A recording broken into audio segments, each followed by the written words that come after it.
Hello again, everyone. Welcome to the stream.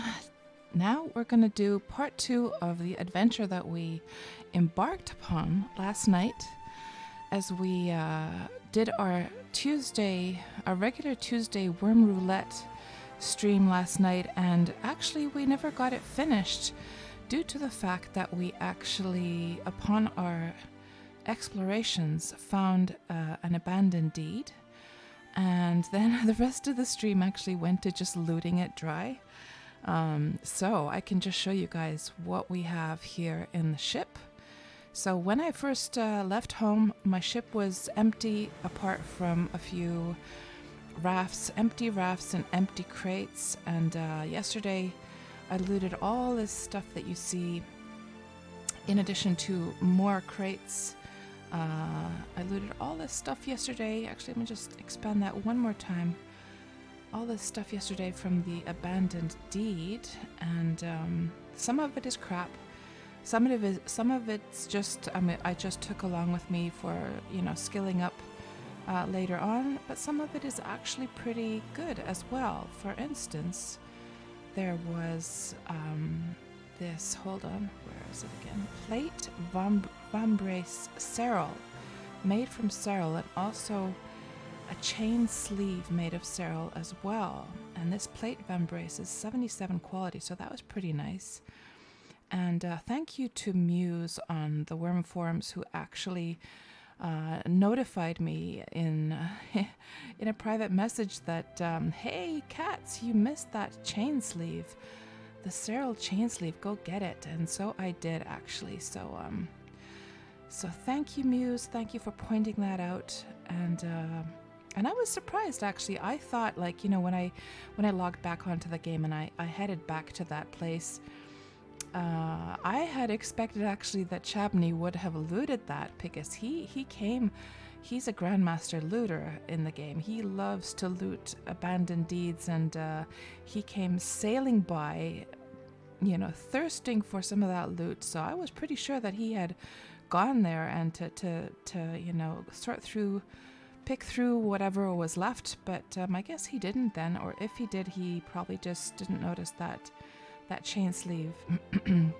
But yeah, I got all this stuff last night, and a whole bunch of nice carpets, small colorful carpets, 3 of them, and 1 colorful carpet.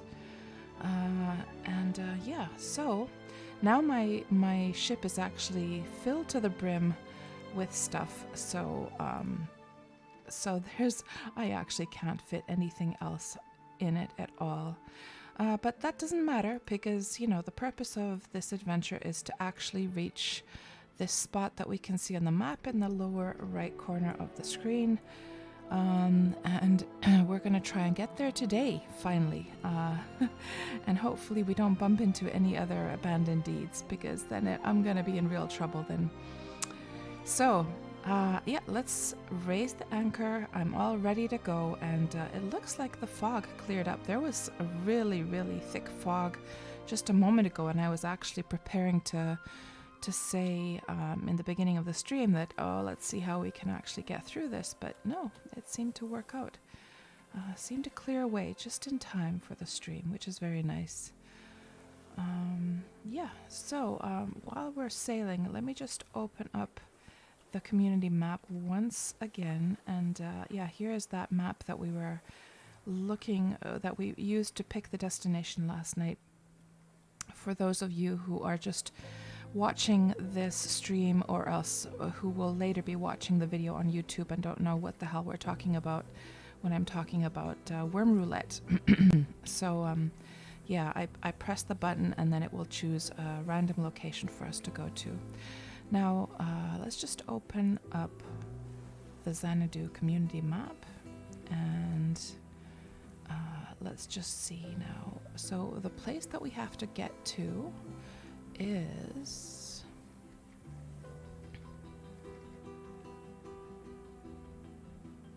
I'm just comparing now, comparing this map actually to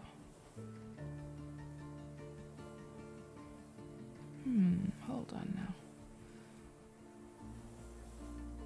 It's somewhere around here.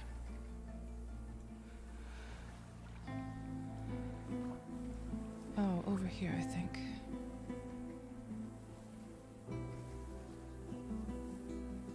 Yeah, I think it's...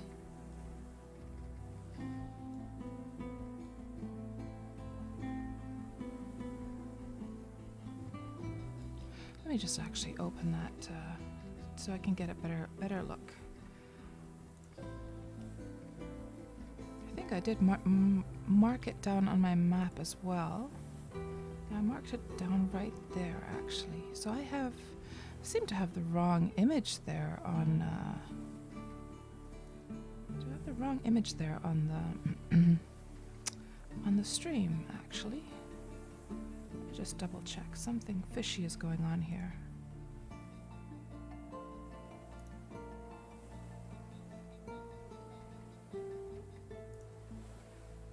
Yeah, there's the wrong image for some reason on the stream. I'm not sure. I mean, it was showing just fine last night, so let's just update that. Very, very strange. Very strange. Replace that. And is it going to update it on the stream?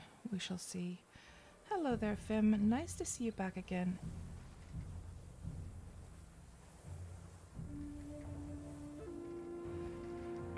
Yeah, no, I simply have the wrong image here in the stream, actually. So that's what's going on. I'm not sure why it's not updating it. So I will just have to manually update it, I guess, then. Hold on.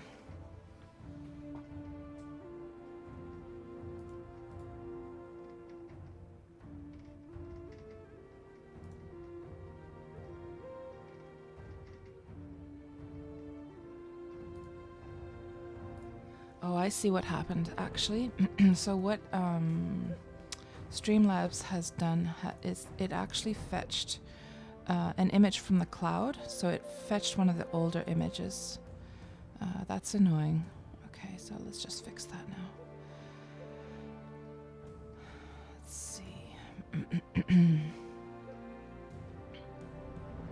So how are you doing today, Fim? How has your day been so far?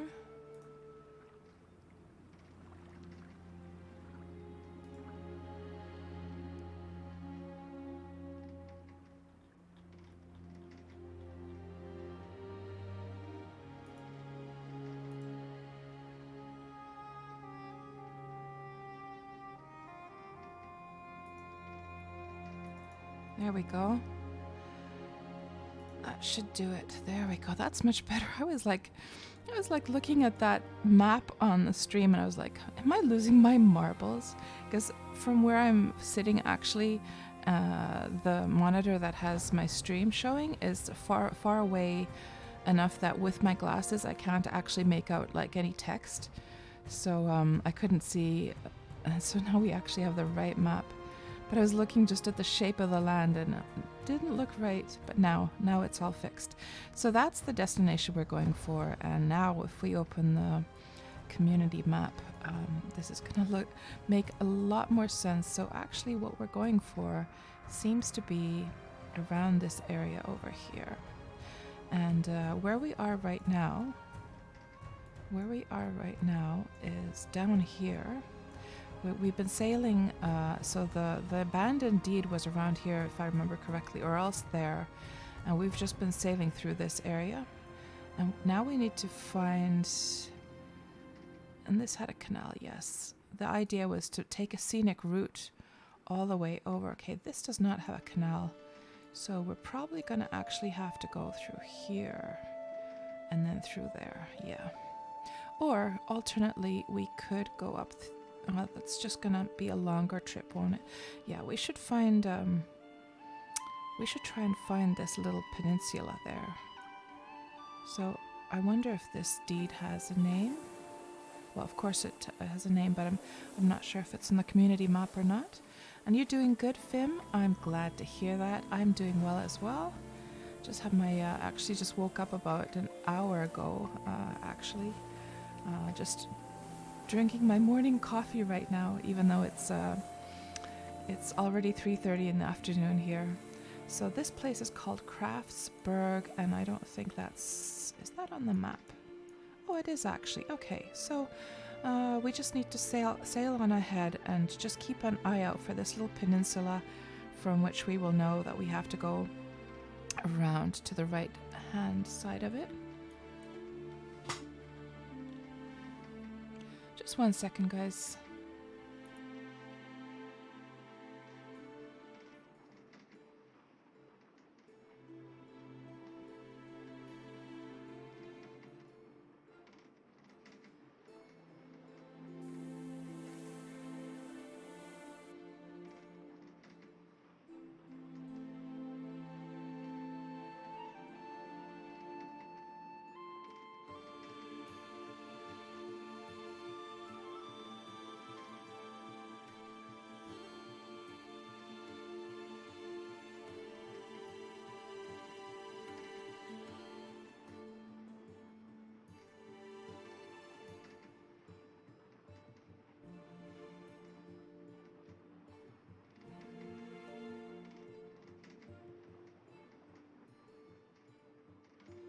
Okay, back. Yeah, so we're on the right track, it seems, and it seems that I had a good understanding of where we were as well. And of course, you know, I'm just thinking to myself, should I take on the challenge of just doing away with this community map and trying to navigate from here on, just in the natural, sort of old school way? Then again, you know, maybe I won't, because I'm pretty dependent actually on these canals to get to our destination. So maybe we will do a little bit of a cheat today and keep on using the community map. Yeah, let's do that, because it's going to be a long trip anyhow. Hello, Madnath. Yeah, we a double dose. Yeah, we never got finished with our mission last night, so I'm just doing a part 2. And you know, last night I was thinking to myself, oh no, I promised we're gonna do continue the adventure today. And then the reason I say oh no is because I was like, oh no, it's Wurm Wednesday for Drongo. I don't want to be streaming at the same time as Drongo, like absolutely not. But then I remembered that, oh, but he's on vacation right now. He's in Europe, so he's probably not doing a Wurm stream today. And I was like, oh, thank goodness. I was almost like trying to think of how I'm gonna, you know, what can I do? Like, will I just like start a stream and say, okay, guys, we're all gonna go and raid Drongo actually and do this later, or how I was gonna like handle it, you know, without breaking my promise. Oh, and you just woke up too, Fim. And you also got your coffee, Madnath. Yeah, I might get some more coffee myself. I did boil enough water for a couple of cups, actually. Thank you so much for the follow, Captain Eurus, and welcome to the stream. Are you a Wurm player as well?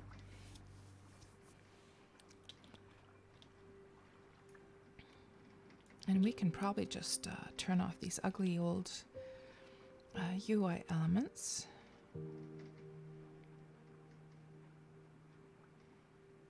And I do have outer run on. Yes, I do.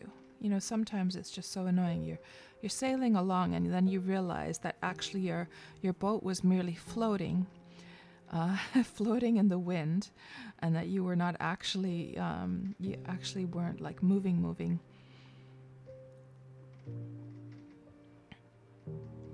Oh, I see, Captain. So you have not tried Wurm yet? Okay. So just out of curiosity, how did you end up on my stream? I don't think I've seen you here before. And what kind of... Do you play MMOs as well? Sandbox MMOs? Or what do you like to play? Well, there's a shark over there. Don't want to be falling into the water, that's for sure. And what is the direction of the wind? I am assuming it's coming somewhere from the east, because we're not going very quickly, actually.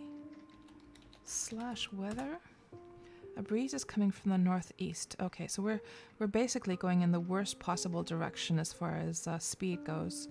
Thankfully, it's just a breeze, though, so it's you know, it's not pushing back against the sails too badly.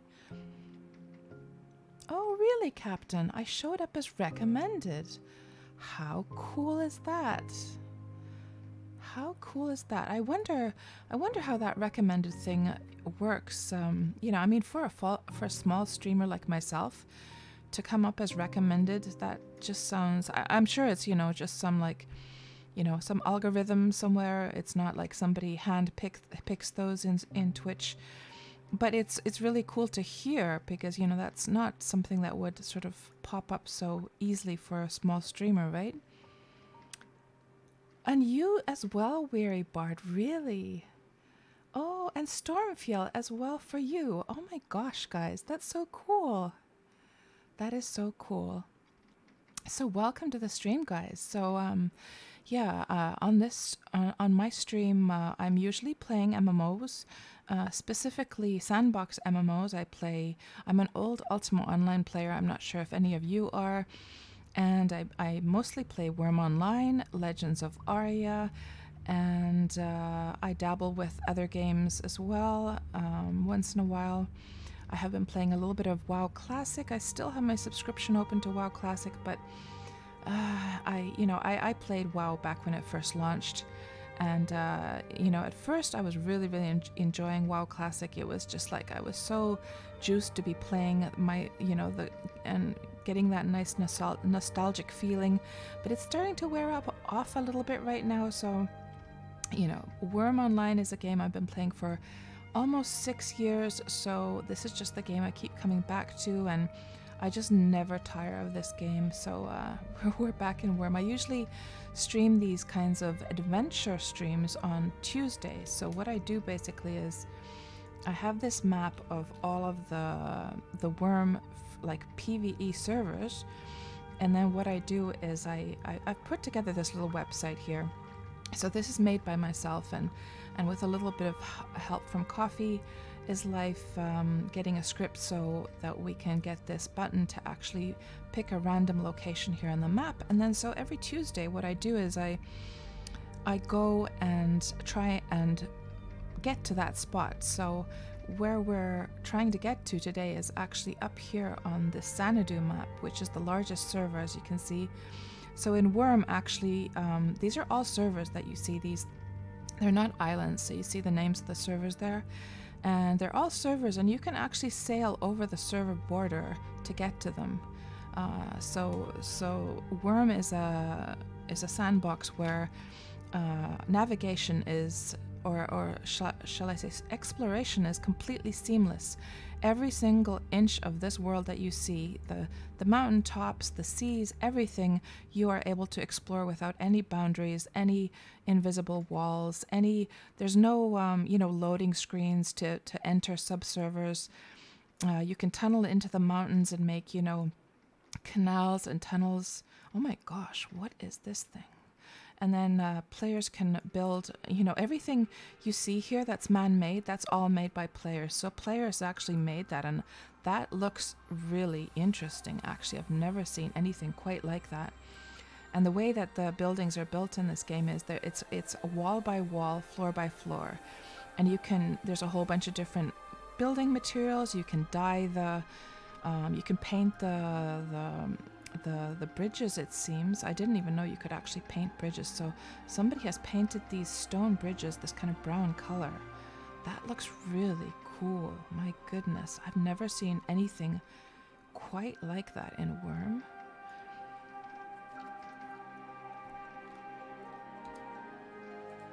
And Captain, so you play MMOs, sandbox survivals like Ark, Conan Exiles. Oh, I have both of those games myself, both Ark and Conan Exiles. Conan Exiles, it wasn't really for me. I mean, beautiful game, but I played Age of Conan back in the day, and maybe these sort of like survival games like that one wasn't quite for me. I kept on just dying, and I couldn't really get forward. I had to keep on restarting from the beginning to get some armor and stuff, and it just got frustrating for me. And then Ark, I've actually bought that on Steam when it was on sale I just never installed it yet. I need to. My gosh, this looks so cool, guys. I'm sorry. This is really cool. What is this place called? So, let's just see. Oh my gosh. This is. You enter Castle Picasso. Huh. Very, very interesting, like, design. I've never seen anything quite like that. Very interesting design. So in this game, it's not only buildings that you can build, but you can also build bridges. And I actually don't know any other MMO where you can build bridges. And as you can see, these bridges can be, you know, built just as a normal bridge, but you can also use them as materials. You know, you can make arches and stuff in your buildings, so you can attach them to buildings, which is so cool and so, like, you know, unique, I think, to Wurm.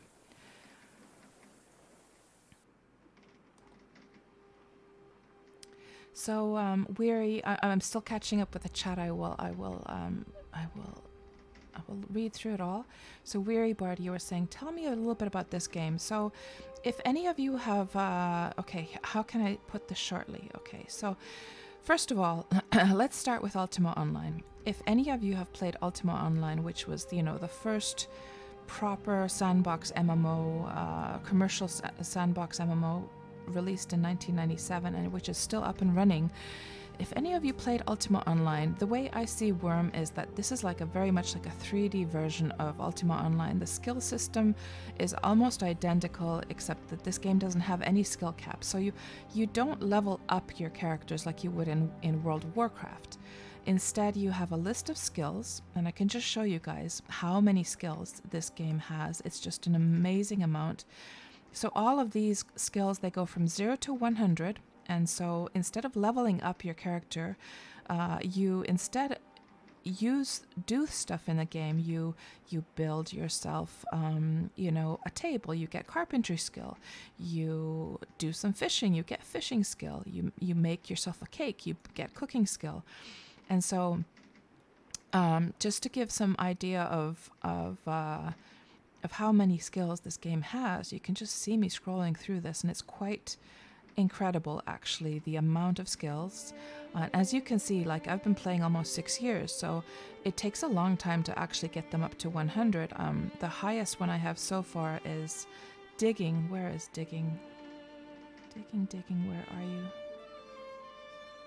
Digging is like 99 point something for me. Here we go, 99.07 right now. And then there are no quests in this game. It's not a questing game. Instead, it's very much like a sandbox. You're plonked into the world, and you have to try and survive. So you know, there's monsters around. You're going to get hungry. You're going to get thirsty. So, you know, one of the first things that you would want to do is try and build yourself a little shelter, maybe a tiny little house, a little hut out somewhere. Thank you for the follow, Sanu, and welcome to the stream.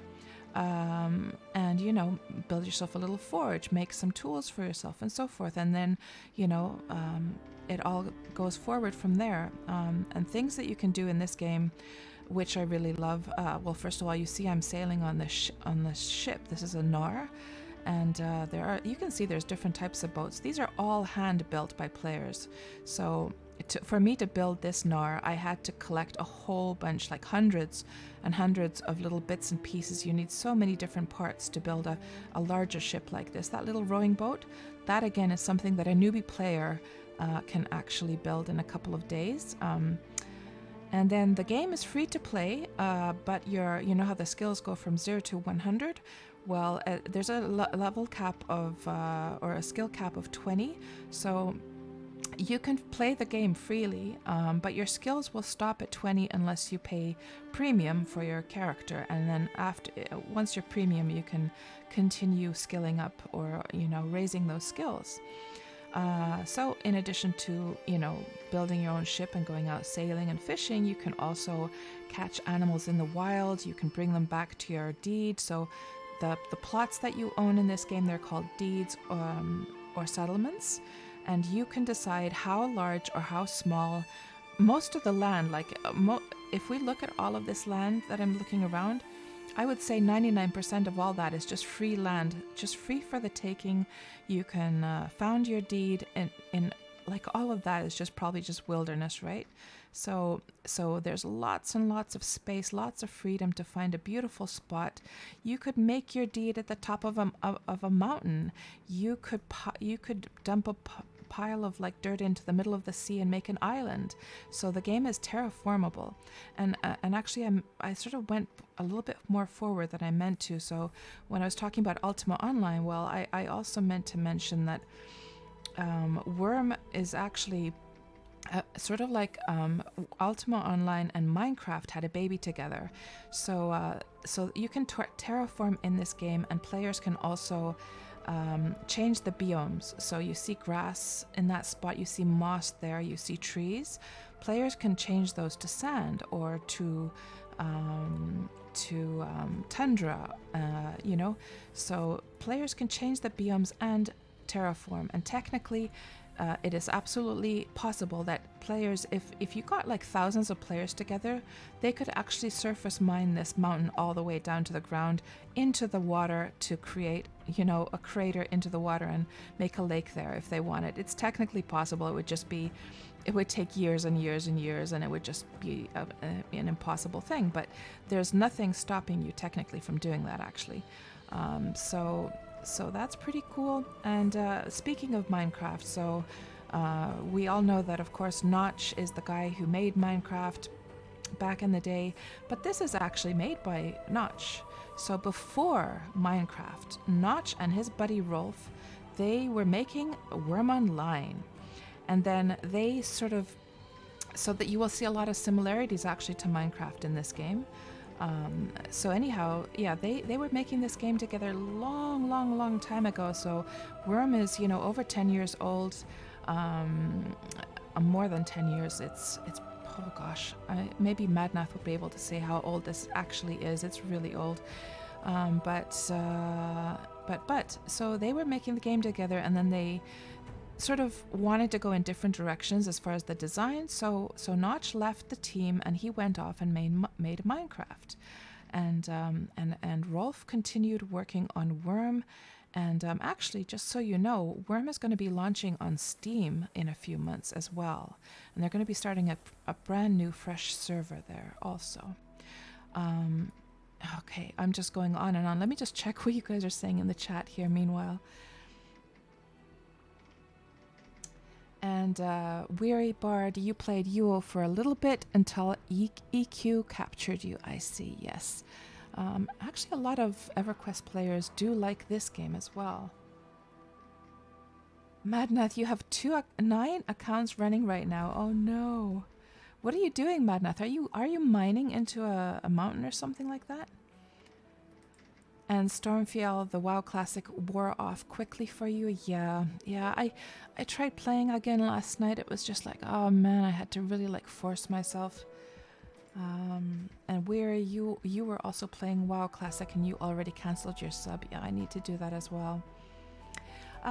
So Weary, no, you were asking if if the entire game is PvP. So no, the game is these are all PvE servers, and that's a PvP server, but in addition there's also the epic servers, which are all PvP. So it's sort of like half and half of the amount of PvP and PvE servers, but I think most Wurm players probably play PvE. On the PvP side, life is very different. So there, I think what players do is they build huge forts and towns, in really hard to reach places so that their enemies can't come and bash down the walls and attack them. And there's a whole bunch of things that you can do to protect your forts from other players. So they take over each other's forts there, I think. It sort of reminds me actually of Dark Age of Camelot back in the day.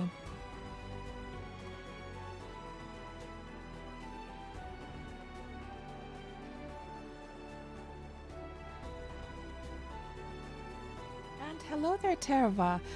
Welcome back to the stream. Did I ever finish the underground dwarven city? No, Terva. I actually, thanks for the follow, Weary Bard. Terva, no, actually, I will continue it at some point, but when I was doing that stream, I was thinking to myself, man, this is probably not the most interesting thing for people to see, because most of the time it's just me trying to figure stuff out. So actually it was the next week after that Dwarven Underground City thing. So the thing that, just for the rest of you, so the thing that Terva is talking about is that in Wurm, not only can you build here on the surface of the ground, but you can tunnel into mountains and build whole cities inside underground, which is super cool. So I was dreaming of building this like Dwarven Underground City, you see. And Terva had seen one of those streams. Yeah, Weary Bard. The alignment skill is 100. That's true. I don't actually... Maybe Madnath, you can explain what that alignment skill thing is. I've never understood actually what it is. I think it was just 100 from the get-go. I'm not... I should probably look it up on Wurmpedia, to be honest. But it's not a skill that I've actually, like, skilled. I don't even know how it appears there.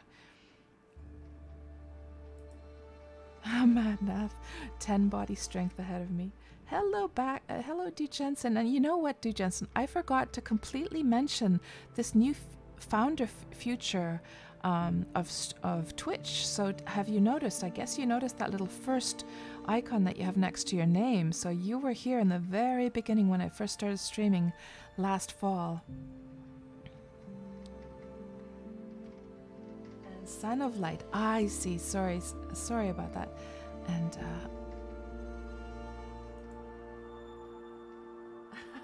Jacob plonked down. Sounds painful. And Madnath, you first started 2006, 2004 or so. Oh, no, Wurm started back then. Yeah.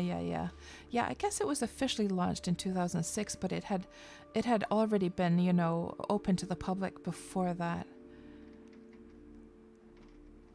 And in 2012 it went gold, I see. Ah, is that from Sermons, Madnath? Oh, I see. Oh, that makes sense then, yeah. Okay.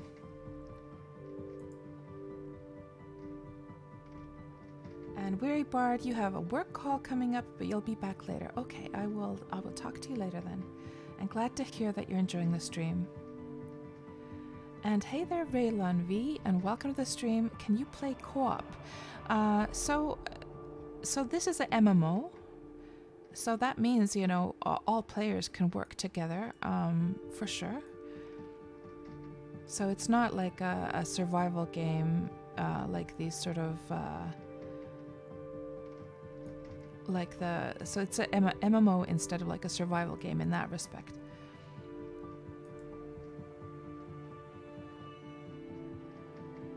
Yeah, Madnath, I totally forgot about that. You're absolutely right. That's how I got the alignment.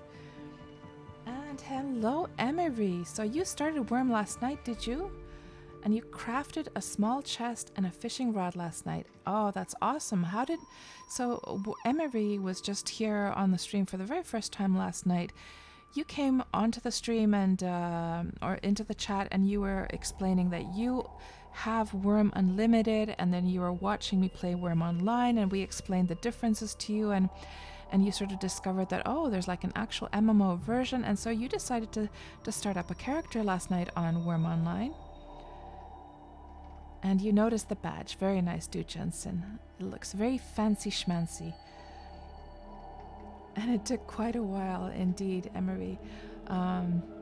Yeah, well, welcome to Wurm Online, Emery. I'm glad. I hope you do enjoy this side of playing Wurm.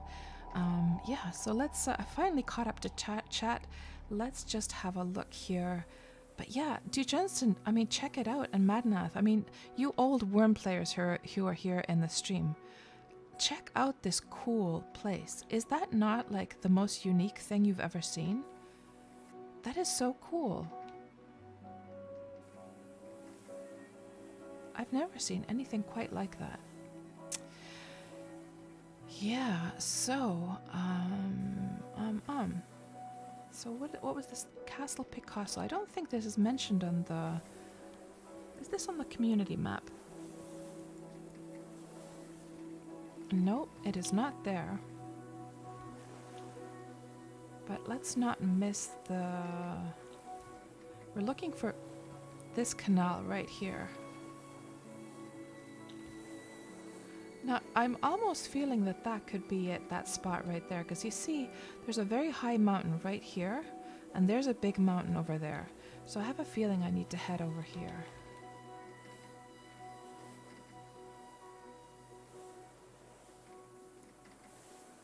Oh, maybe this is this one. No, hold on. What am I talking about? No. But pit stop was actually earlier on over there. Now I'm confused. Maybe this is this thing here. Let's go see.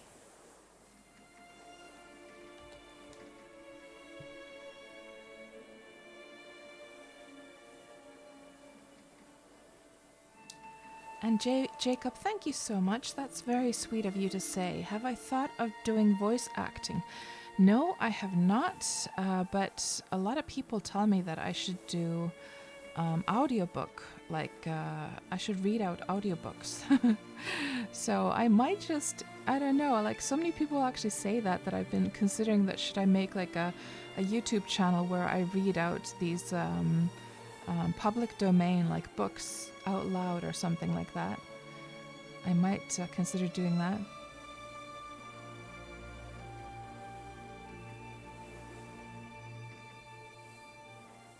Oh, it's a growing market, Emery. Yeah, because people, I guess, are busy. They, you know, I've noticed that myself, even in my own behavior, Emery, I have noticed that. I was just the hugest bookworm as a kid.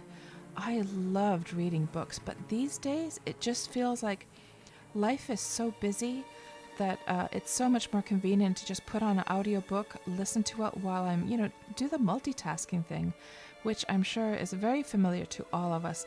And, you know, I took that even a step further, you know, like, for instance, for the Wurmians here, you guys know, of course, there have been some huge discussions going on with the Steam launch and everything on the Wurm forums, and I just could not be bothered to actually read through all of the comments.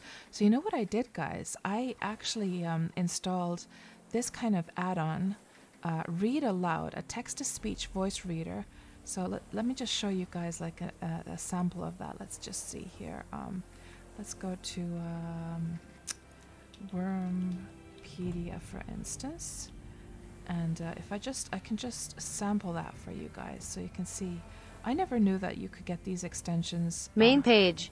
The Wurmpedia is a player-driven encyclopedia for the game Wurm Online. And you can actually set here there's different voices, different speeds, different pitch, volume.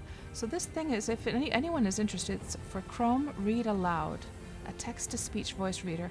So anyhow, I had that thing playing. Oh my gosh, there is a huge ass troll over there, aged champion troll. He looks intense. There is just no way I'm gonna even, no. Let me see if I can just quickly sail by here. I hope he can't get too deeply in the water. So trolls cannot swim, but I do not want to deal with that guy, that's for sure. Let's quickly sail past here. So there does seem to be a canal, but it seems to be kind of an ugly one. So all of this has been terraformed by players. That's why it looks so ugly. There's a big old bear over there as well. So some sort of canal. I'm just not sure if that canal is this one or is it this one here. Well, if we see a town called the Garden Beyond when we get out of here, that will probably be that one then. We'll see.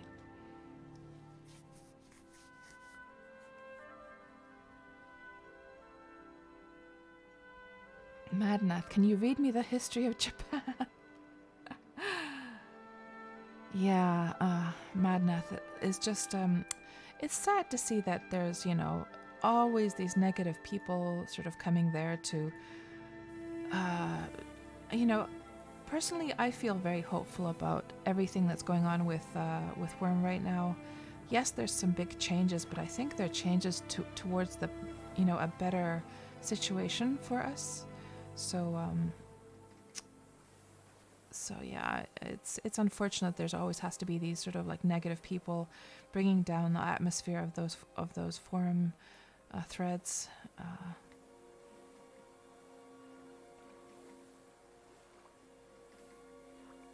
Hello, Perry G. It would be nice though if she read it with your voice. Aw. And Do Johnson, you decided not to read all those threads. Yeah, exactly. That's my attitude as well, Do Johnson. When it comes, it comes. I'm not going to get myself stressed out about that. And Wolfmare, you're saying it looks like the southern one. Okay, let's see what the name of this place is. The Garden Beyond. Okay, so it is this one. Yes. Okay.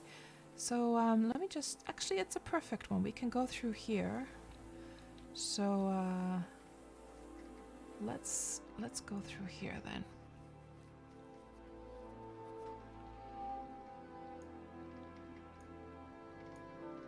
And there's a couple of mountains right there.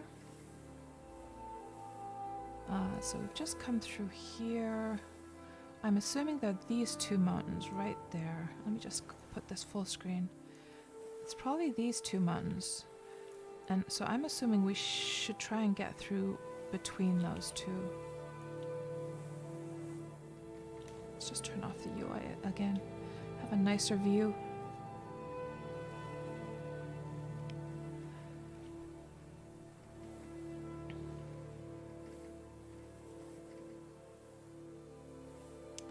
And Emery, you're sure Steam views it as an opportunity to expand unlimited sales when the free-to-play MMO people reach level 20 skills, but you stay away from the forum debates. Life's too short. Yeah, that's probably a good choice.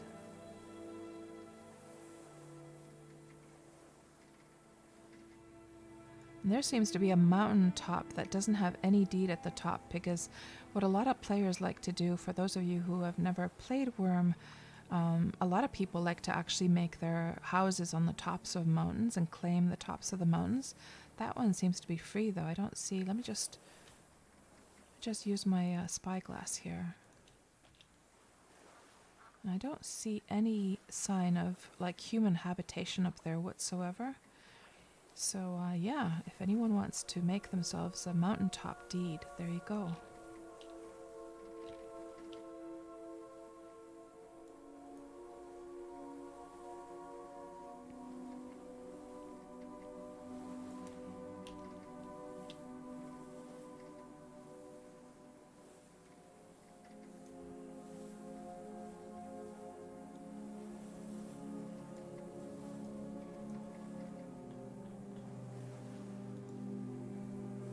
Should probably drink up a bit.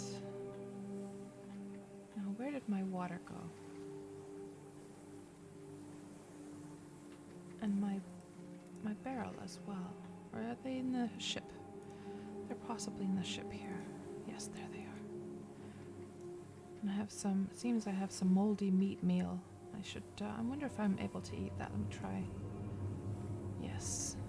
It's not going to nourish me too much, but I don't really need that much either.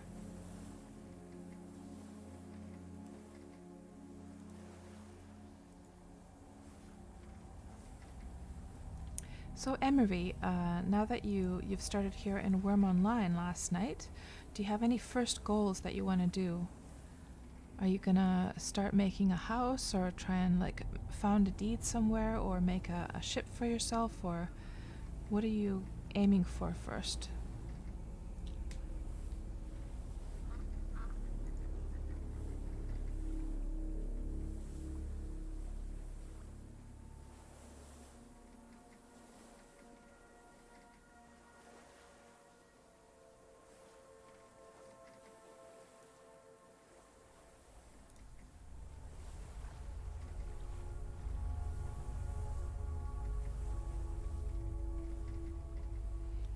And you saw a bear shark last night. A bear shark?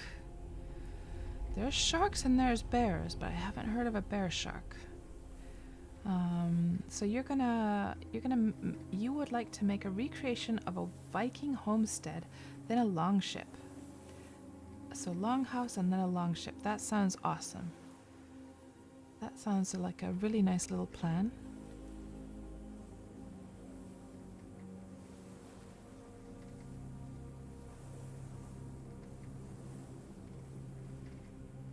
Ah, a bear swimming way out in the water.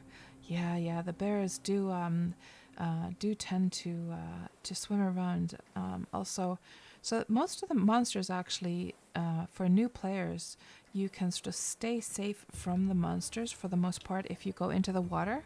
The only mobs you have to actually be wary of are the bears, the anacondas, and the alligators, or were they crocodiles? I keep forgetting.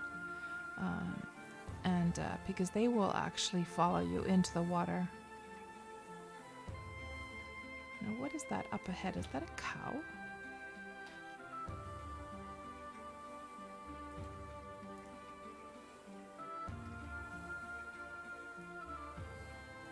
No, it's a horse. Let's actually grab that horse when we go by. An old horse. We might just need it for something. And there's another one over there, a venerable horse. We might as well grab both of them, actually.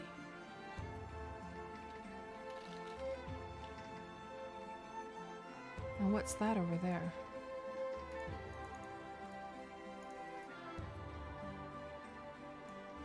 A troll? How in the hell did that troll get into the middle of the water? Trolls cannot swim, guys. What in the world? That will be a scary day when trolls can actually get into the water. That's the first time I've ever seen a troll in the middle of the sea. Have you guys seen that before? Hello, Filio. How are you doing? I'm doing great, thanks. Just doing some more worm adventuring here. And what have you been up to this week? How are your studies going? Chabney, hello. The trolls have learned to swim. This is a bad day for all wormians. Yes, indeed. That cannot be. That surely must be some kind of glitch. I hope they haven't learned how to swim, or have they just like advanced their intelligence that they've learned the ways of swimming. By the way, Chabney, you know what? It's really surprised me.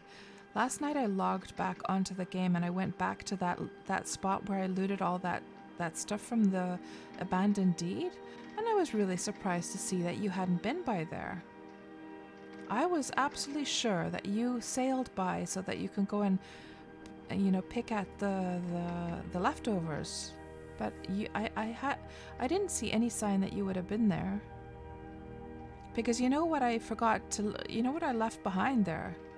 I left behind a Serral chain piece, so I went to go get it.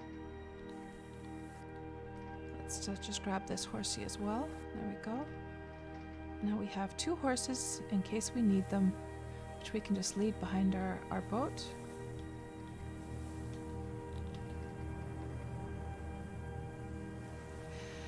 Yeah, Filio, about WoW, so I still have about a month's subscription left, but I'm really finding it hard to get the motivation to play. It's, the nostalgia.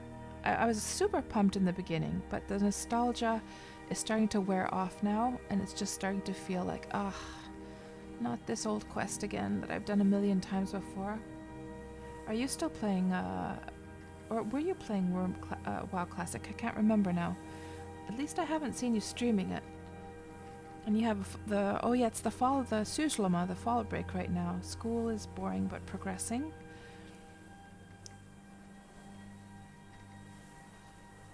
Oh, you did drop by there, Chabney, and you did some archaeology. I see. Oh my gosh, look at this, guys. Huge castle. Let's go have a little bit of a closer look to this place.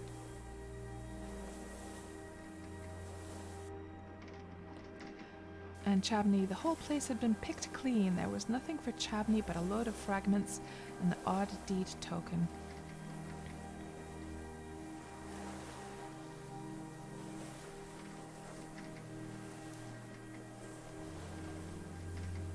Yeah, I did grab the best of the best, I have to say.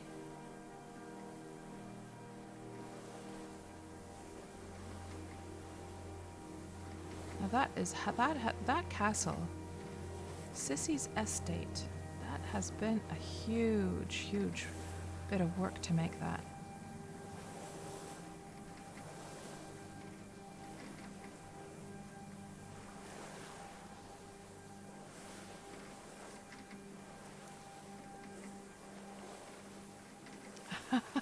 Jamney, you were very thorough.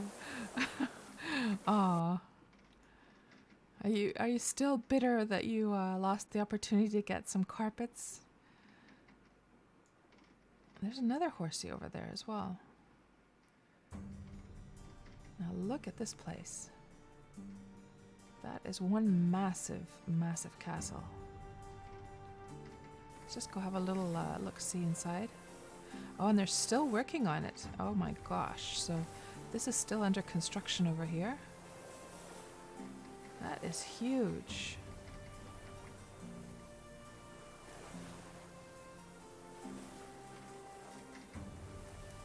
I really do like this. It's a little bit bleak as far as, you know, visuals. It's not very pretty, but it's still very commands respect, you know, this kind of huge fortress. And I like this entryway that you have, this really sort of protected inner area of the estate.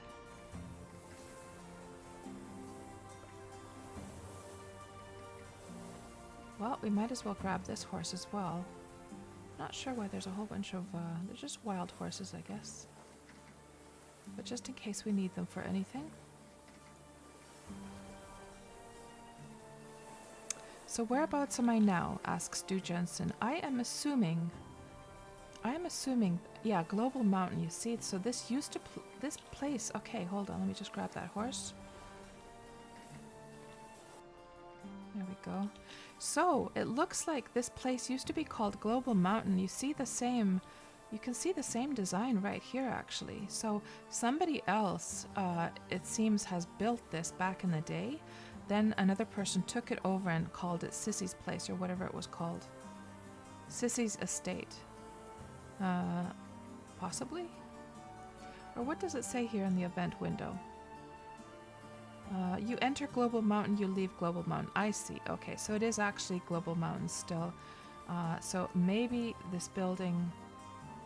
Well, maybe Sissy owns the place, and they've just named the castle itself Sissy's Estate. Okay, but yeah, anyhow, so we seem to be going through this area right now.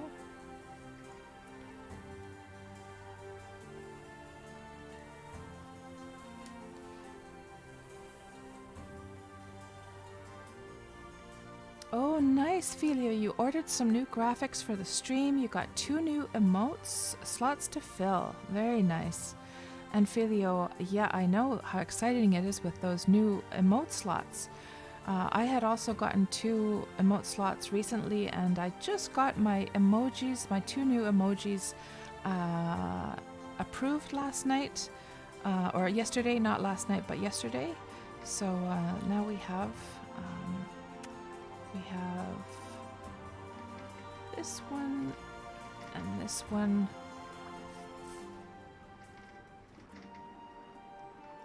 And Raylan, how do you get out of defensive stance? I actually don't know. Does anyone know how you do that? I don't actually know how you do that.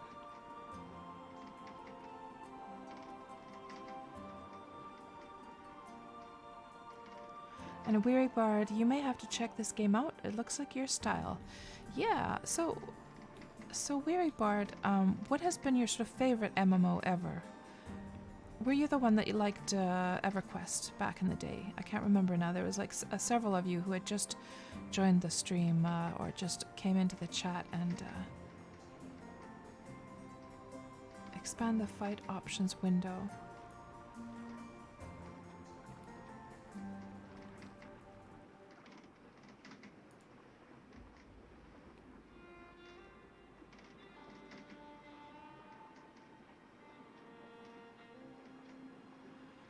So Perigi is saying there are 3 icons for aggressive, defensive, or normal.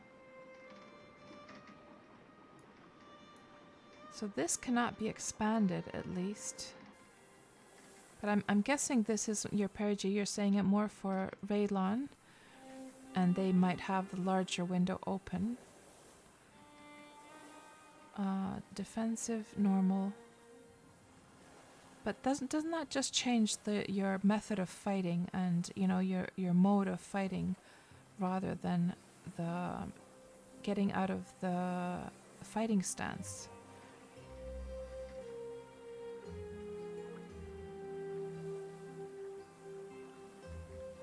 So when you change these, that puts you back into like that takes you out of the fighting stance, does it?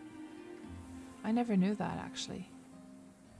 Learn something every day. Weary Bard. Okay, you were the EverQuest person, yes. So EverQuest will always be your favorite. Still play an emulated version called Project 1999. I have heard of that. Actually.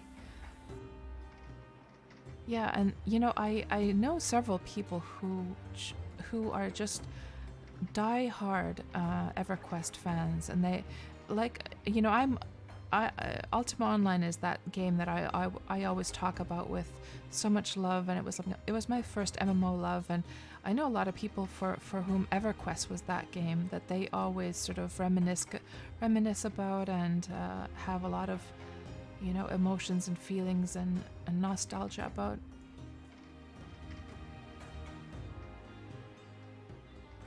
And you gotta go, Philia. Okay. I hope you have a great rest of your Suslama, your fall holiday, and I will talk to you later. And good luck with your new 2 emojis. So you just click on normal, says Perigi. Interesting. Yeah, for some reason, it's funny because in other MMOs, I would be so annoyed if I was in fighting stance and didn't want to be, but for some reason in Wurm, since this first-person view, I don't get annoyed by being in fighting stance because I'm not seeing my character, right? But yeah, that would annoy me in that. So that's the reason I've never actually even tried to find out about that. But that's good to know. And Weary Bard, there will probably never be another game like EverQuest. Hello there, Lawsy, and nice to see you back again. Welcome to the stream. How has the beginning of your week been? No, Weary Bard, there's only this first-person view only. And that can get a little bit annoying sometimes, but you do get used to it, and to be honest, the good part about being forced to be in a first-person view is that it is highly immersive. You always feel very immersed in the game due to that. So yeah, it is something you get used to and you start to appreciate. So now we just came around here. We should head up north. So let's just, I think we should probably change in that direction. And there should be a little channel that we can get through with our boat up there.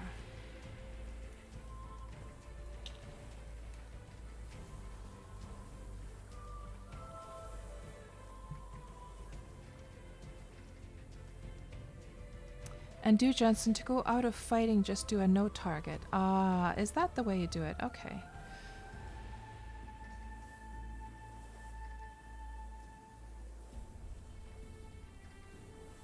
Yeah, I think that's what, yeah, to go out of the fighting sort of position, I think that's what Raylon was actually talking about. And that's how I understood it as well, but I guess it was a bit of a misunderstanding there for a moment. And Weary Bard, thank you very much. I'm actually Canadian, but I've been living in Finland now for, well, I moved here. Well, my mum is Finnish, and we moved back and forth between Finland and Canada in the 70s and 80s, and then when I was 19, I wanted to make the decision, actually 18 was when I tried to make the decision, do I want to live in Canada or do I want to live in Finland? So in 1988, I was a 19-year-old and I moved away. I left Canada for the very last time. It was right during the Calgary Olympics, and it was actually Calgary where I was born and where I lived when I lived in Canada. And I left during the Olympics, and I have never once been back to Canada after that, actually.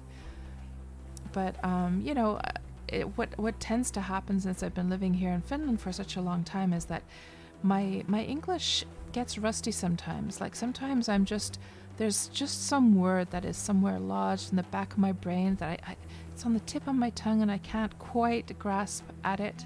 So sometimes I actually have to ask people in the chat here, what's that one word, guys? That one word where something. So, and also even in pronunciation, sometimes I might pronounce stuff a little bit weirdly as well. So it has had an effect on my language, actually, living over here for such a long time.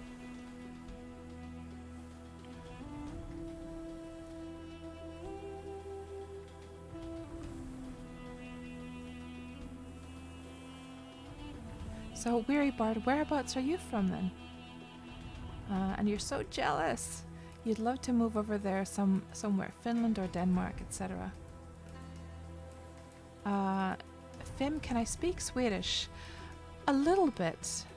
So, for instance, if I were to say, but my pronunciation is crap. So I did have Swedish at school.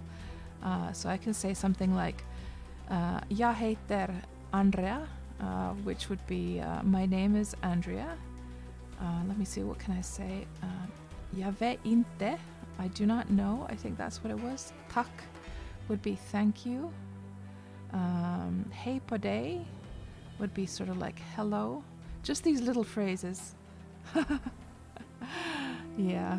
But Finnish, I can actually speak like a Finn. So I can speak completely in a sort of Finnish pronunciation. So for instance, if I were to say,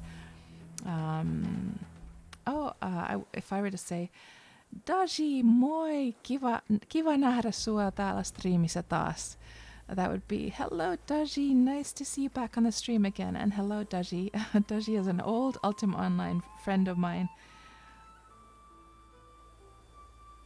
And I see, Weary. So you live in Colorado, but you're originally from Chicago.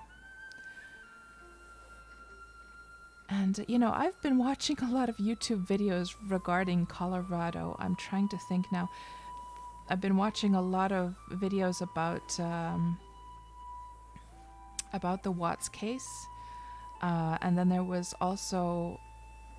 What was this ranch thing? Wasn't that in Colorado, or was it something? I think it was. What was this? This sort of Skinwalker Ranch or something like that. Was that in Colorado as well? I forget now. A lot of freaky videos. Been watching those lately.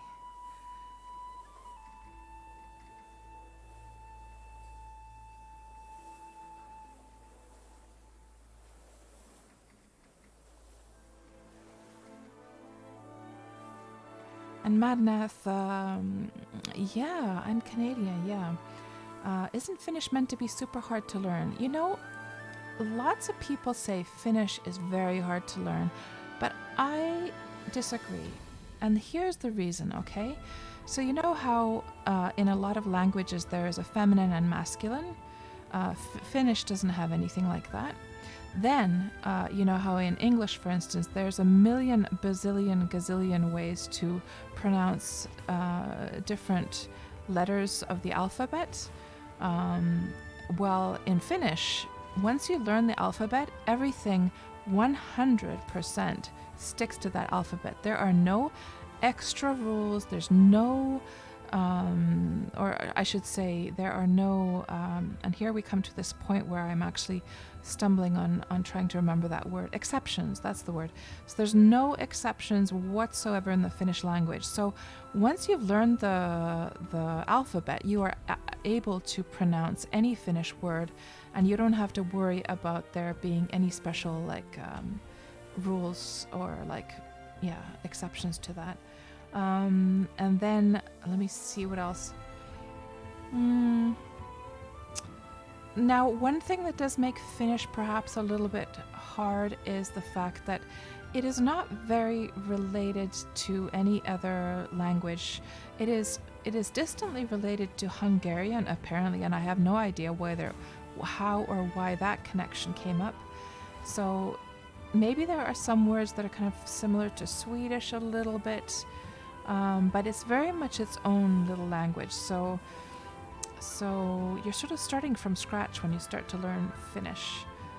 And then I think for many Americans or Canadians, well, North Americans in general, I think one of the big challenges is the pronunciation. So with the Finnish language, you really have to tense up your tongue and your lips and everything to pronounce stuff, because English pronounced in the sort of North American way is a very relaxed.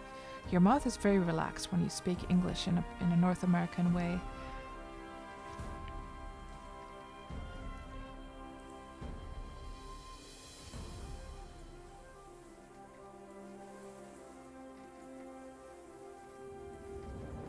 Madnath, please give me your best angry perkele. So let's say the kids are acting up. Well, my kids are adults now, but let's say my kids were small and they would be acting up. I would say, perkele, muksut, mitä te teette? What would be, which would be, damn it, kids, what are you up to?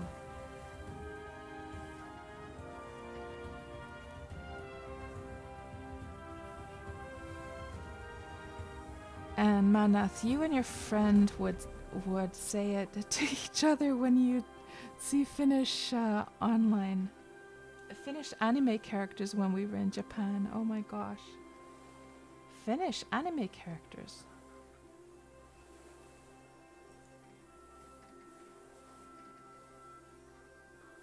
Let's see. Finland in a nutshell. Oh yes, this bear video. Perkele, siihen et koske, saatana vielä. That's such a good one. I've seen this a million times. Saatana. This is so good. Se roskapussiko meinasit viiä helkaten ruoman. Huuko, tänne näin, paikka. That bear. Huuko, He paikka. really put that bear in place. Huuko, paikka. Paikka.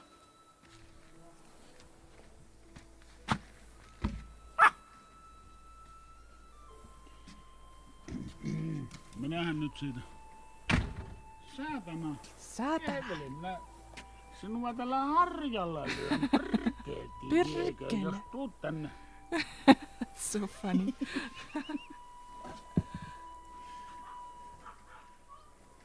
Yeah, Skinwalker Ranch. Isn't that in Colorado as well, Very Bard? Oh. Mun nimi on Raakel. What's going on here? Tervetuloa. Today I wanted to talk to you. No, I didn't want to watch another video. Thank you very much. Although her videos are actually really nice. She's an American who lived in Finland for some time.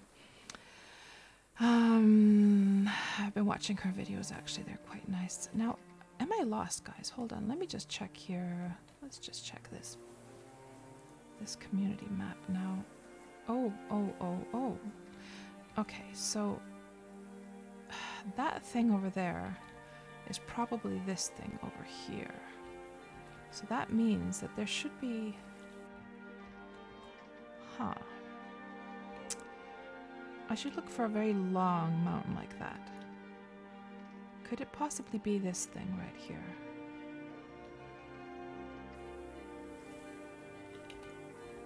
A long mountain with a little smaller mountain.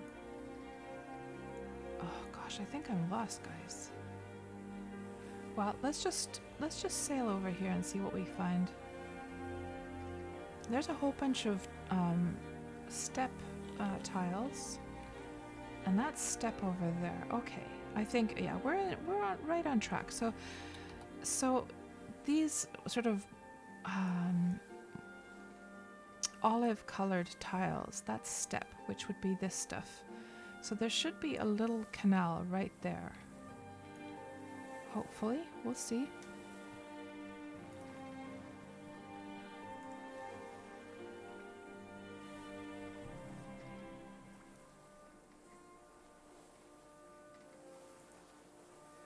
Weary Bart, you lived in Germany for 5 years. Yeah. Oh man. The German language is it's certainly not the softest, most gentle language, is it? Fim, you like yeah, Moomin. Those Moomin books are creepy, man. Like I used to read those as a kid. They creeped me the hell out. There's something very dark and ominous about those Moomin books.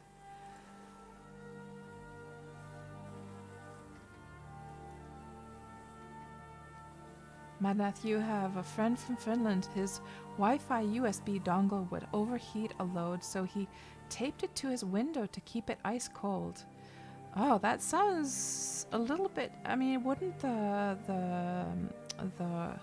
there be condensation? Like, I'm just thinking, wouldn't the sort of the moisture in the air be bad for that? I'm not sure.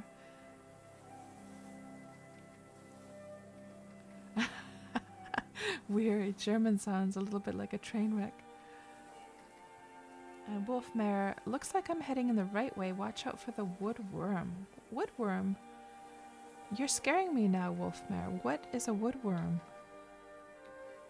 And so there seems to be a nice little place over here. Again, players have used the bridge as a beautiful archway.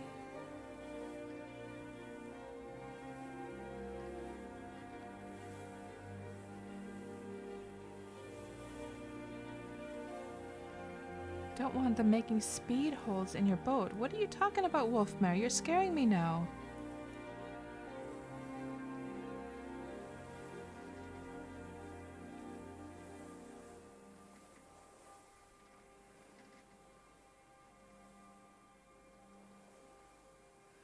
Oh, I see, Madnath. There is Finnish characters in Girls und Panzer. I don't know anything about that. I have to say I'm not... I don't know very much about anime. My son, however, he's big on anime. He would probably know what you're talking about. So here seems to be that channel. So we're right on track.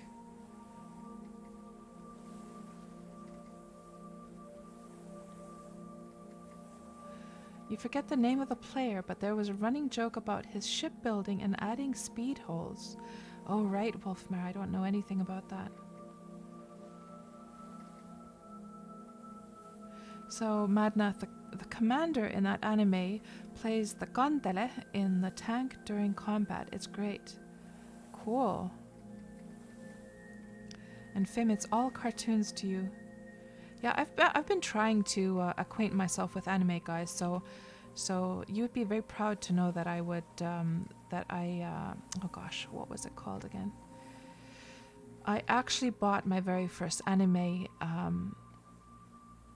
DVD, and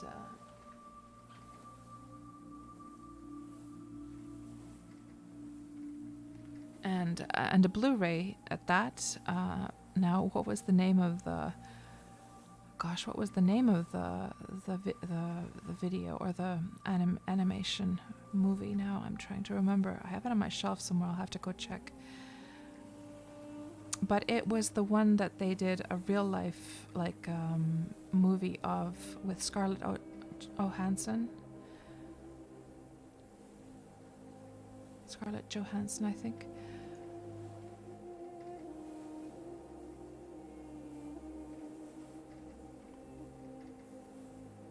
Yeah, it was a movie. Gosh, I forget the name of it. Ghost in the Shell. That's the one. Yeah.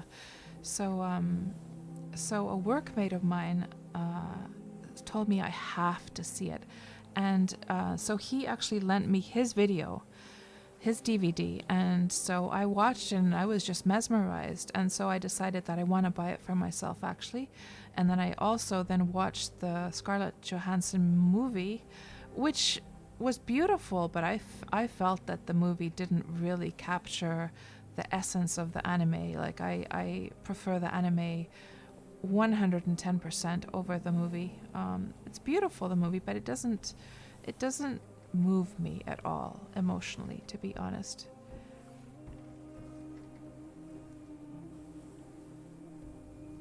And Weary Bard, you're saying that the only person streaming this on Twitch, I'm the only one. Yeah, I mean, it's a small MMO that most people don't really know about. And, you know, the community is small. And also, you know, this is not the best time to be streaming anyhow, because right now, you know, the Europeans, well, it's like 4:30 here in Finland, 4:30 in the afternoon here in Finland. So, you know, the Europeans, and we're like 2 hours ahead of, 1 or 2 hours ahead of most other Europeans. So that means that most Europeans are right now at work. And then, you know, the North Americans, they're just getting up. It's just the morning over there. So, you know, they're not exactly in the mood to be watching or streaming either.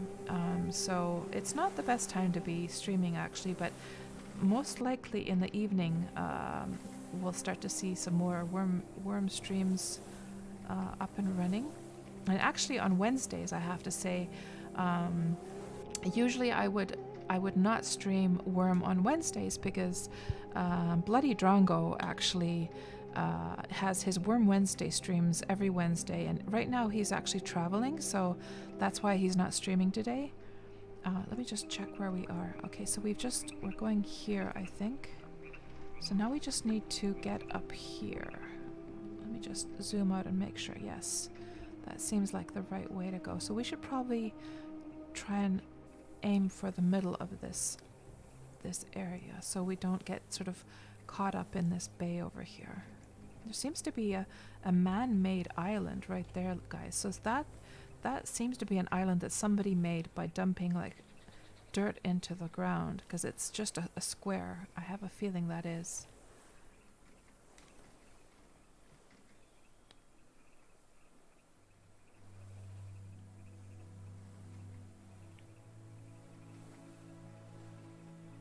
Oh, really, Madna? So there's a TV show called Standalone Complex, which is also all the characters from Ghost in the Shell. And you'd say it's even better than the movie. Huh.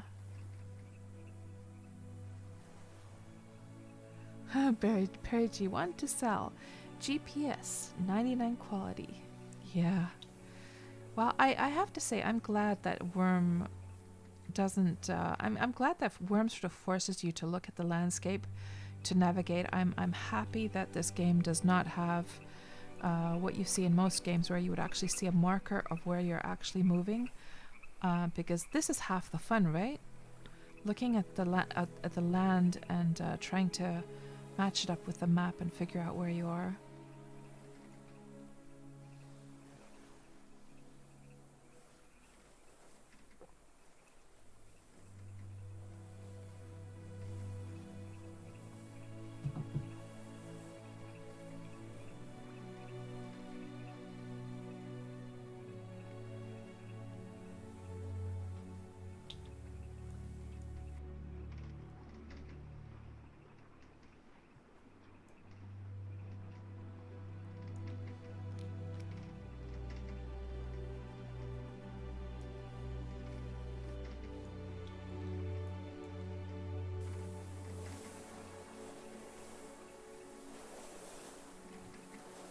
So, it's strange, you know, guys. I don't really see, unless that thing over there is this island, but it almost feels like that is this little bit over here. Why am I not seeing that little square of an island here anywhere?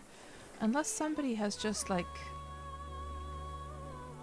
removed it, terraformed it, taken everything away, and then dredged the surface of the ground underwater. I mean, oh, there it is. It's right over there. Okay, let's go have a look at that thing. Yeah, that must be it right there.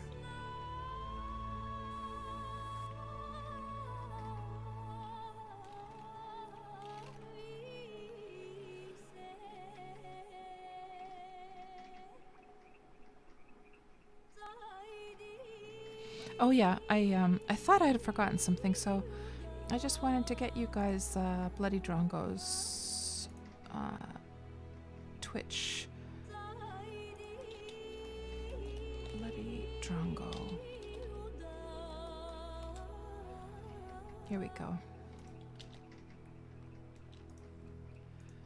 So, if there was ever a great worm streamer, that is Bloody Drongo. So if you're interested in Wurm, you've just found my stream today, never played Wurm, and you want to see a fun Wurm streamer, Bloody Drongo is the guy to see. And he, like I was just saying, he does his Wurm streams every Wednesday. Right now he's traveling, but man, Bloody Drongo streams, he is quite an entertainer, and he just cracks me up to the point of actually, a lot of times I will actually have tears rolling down my cheeks from how much he makes me laugh.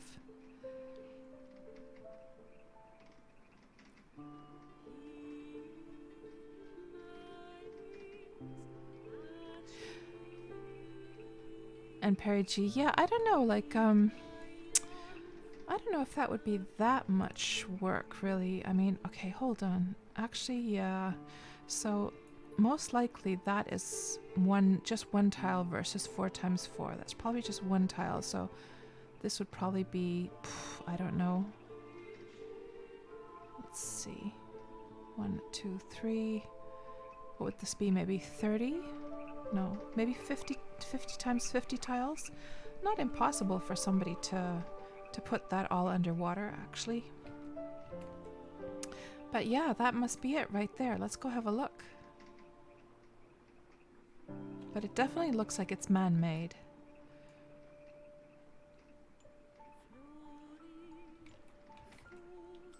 Ooh, so they've put up this palisade fence here. Interesting. So they made it like a proper fort. You don't very often see like a real fort in Wurm. Sometimes you see people using palisades, but they've properly tried to make this look like a real fort. Interesting.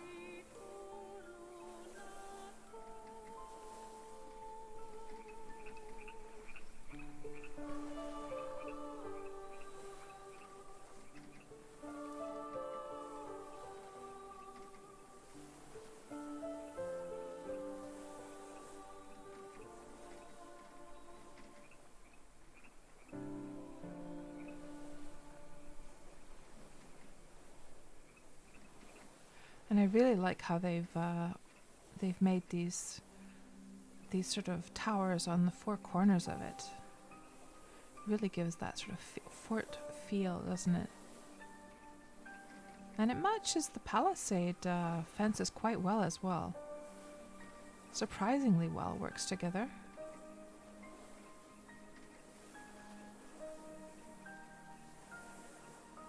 So where is the entry point? Is it that one right there? Let's see.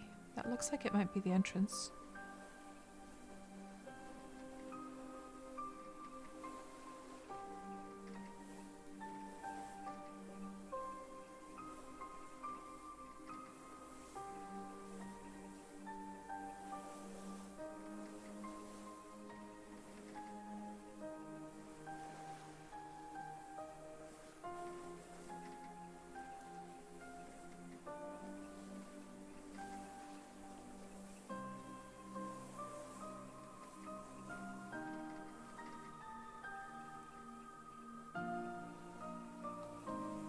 Huh. Wonder if it has any kind of little, you know, I think what we'll do is, let me just park right here. We'll go and have a little look-see at this place. I'm curious now.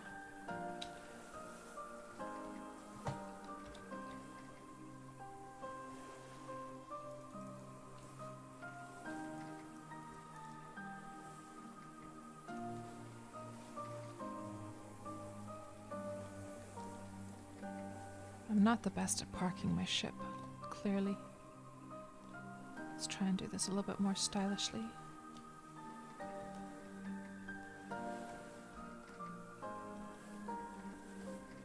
There we go.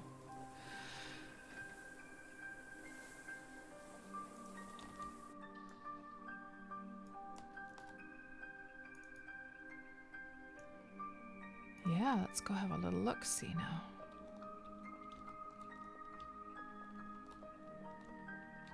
This looks very cozy. Got a little house going on. It looks very, very nicely decorated, very cozy.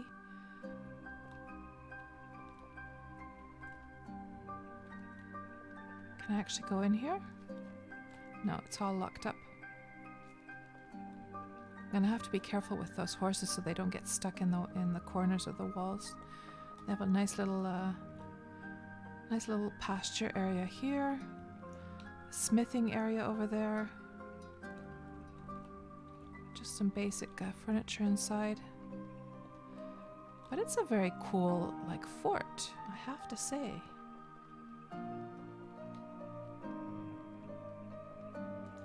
What's going on there? I'm making a colossus, it seems.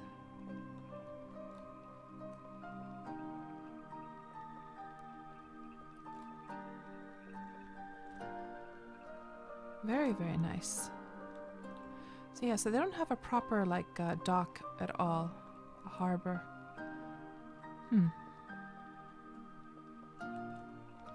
What about this? Is that an entrance? No. Or maybe, yeah, that's their dock over there, I guess. Hold on. Oh, there's a bush giving me damage, actually. Well, let's just run through quickly. Come on, horsies. I wonder if the horses take damage if they walk through the spiky bush like that.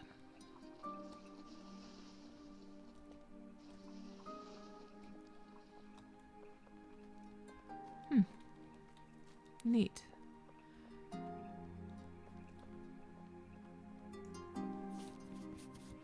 And actually, this is something I've been wanting to do. Let me just take inspiration from that. Like making an entryway to a house like so. Just gonna take a screenshot of that actually.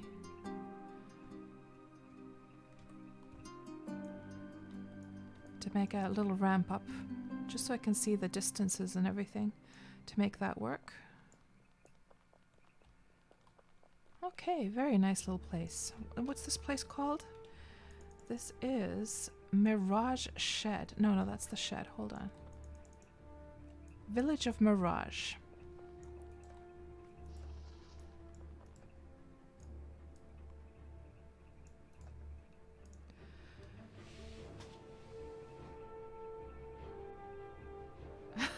Perry G. Where did you learn lateral parking, Malena?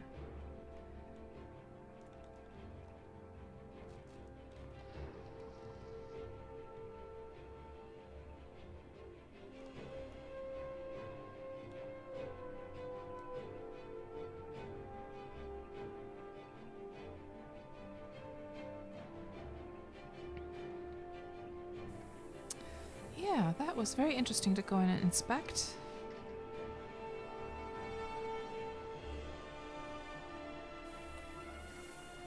So, we've just passed by that thing, and we need to get to, let's see now, let's make a plan.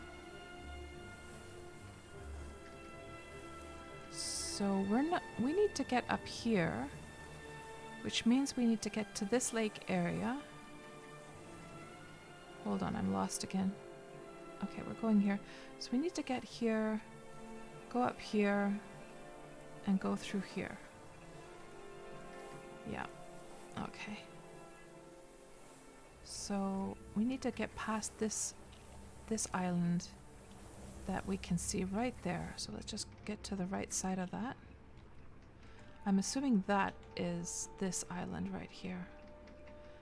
And go from the right side of that up through Nexus Stable and Nexus Landing. Okay. We have a plan. And what is the time?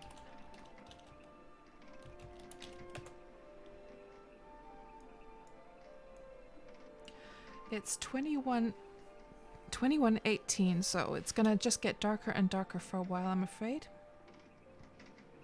But thankfully we have this handy dandy beautiful golden ring, lantern be gone ring from Madnath. And thank you again, Madnath, for that lovely ring that you sent me that will light our way here in the darkness of the night.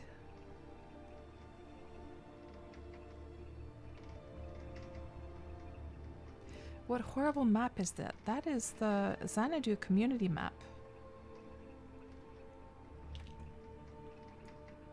And, you know, usually in these Wurm Roulette streams, I try and just manage with the in-game map. However, due to the fact that we're very, very much dependent on getting to these channels to get our boat through, I have to use the community map today, I'm afraid.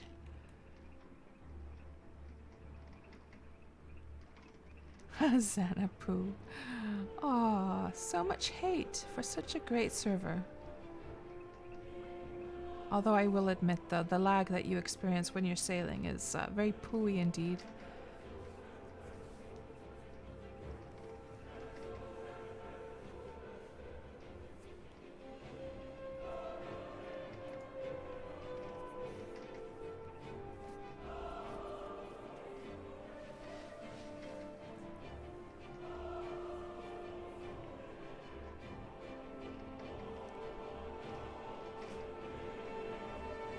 The Xanadu Tourism Guide.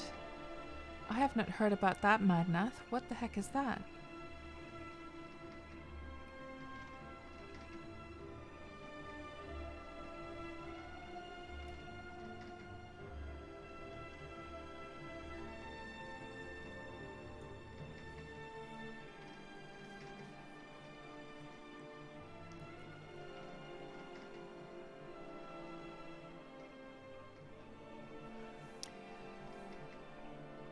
And Perry G,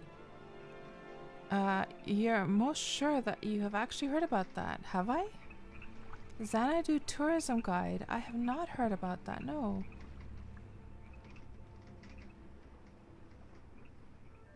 You guys are just pulling my leg now, aren't you?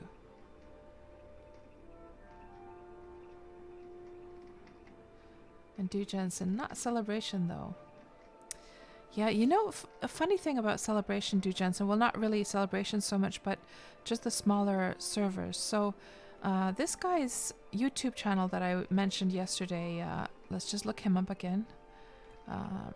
So he did another Wurm video. He's just started playing Wurm Online, and he did another Wurm video that I watched this morning. Or was it last night? I forget now. I love games like this that are just So Super Bits and Bob, I'll just give you the address to his channel. So he's just started playing Wurm a few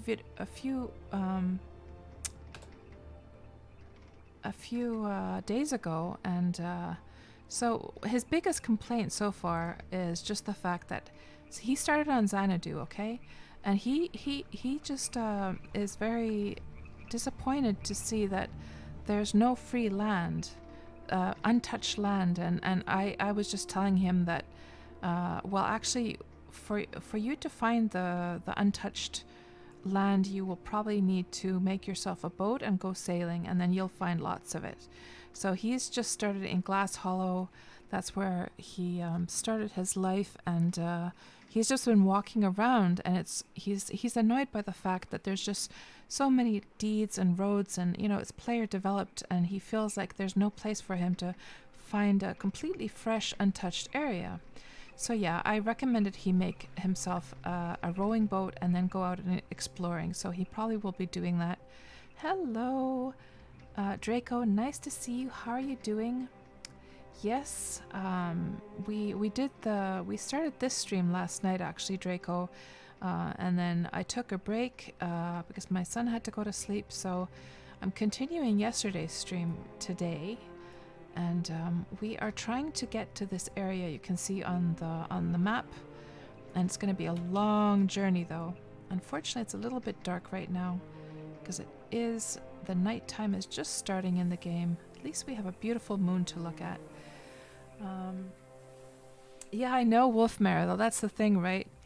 If only he knew. He just needs to. I told him that you know, of course, a lot of the shoreline places are going to be claimed already, but you just need to go and explore, and you will find lots of, you know, untouched land. So hopefully he does. But yeah, that's where I come to Celebration, and the smaller servers is something that it sort of brought to mind that, you know, when new people come to the stream and want to know more about Wurm and then say that they might start playing the game, and they ask me like what server they should start off on.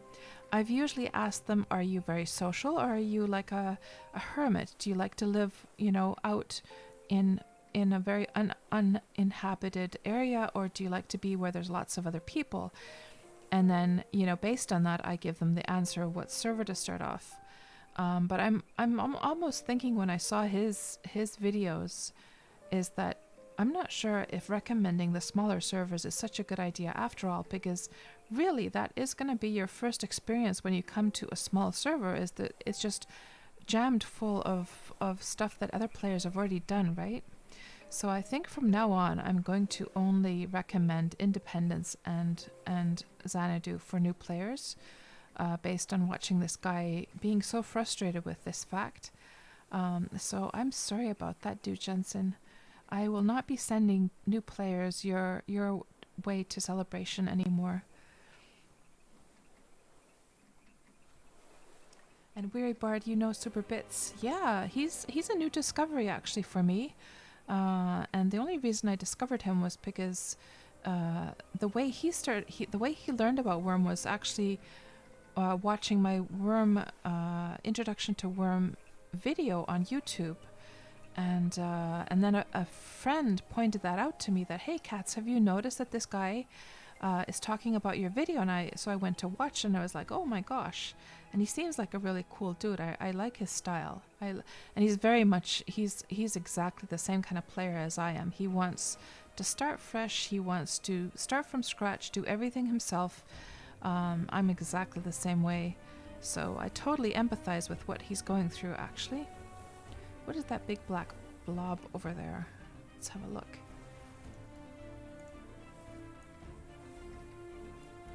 It's a bull. Okay.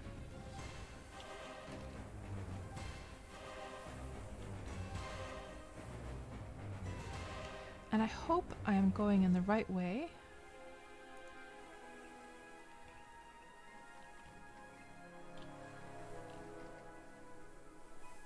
I'm not quite sure now, because this is showing that there would be like a deed right there. This does not look very developed. Well, let's go see what there is.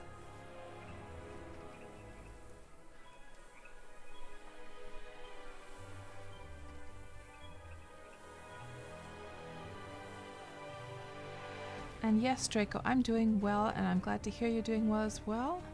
Or okay, at least. I have been struggling with my computer stuff for the past week. I got my new computer parts, and we put together the new build, but the computer would not work. So I'm gonna have to probably send in the motherboard to get it checked at the shop that I bought it from, unfortunately. So now I'm back on my old build.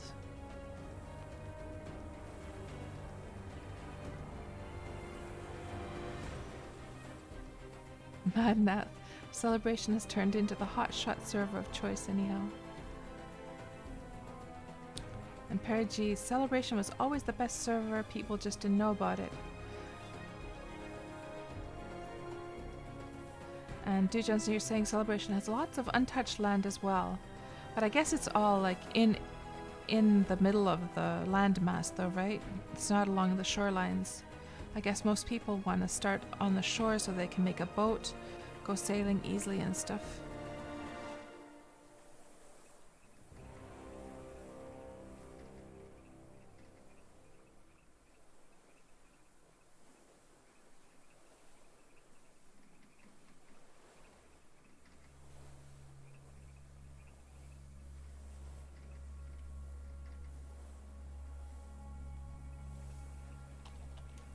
Now there's a whole bunch of sand right there. So it seems I'm in the right spot. We can see sand here as well. Okay, we're on the right track, guys.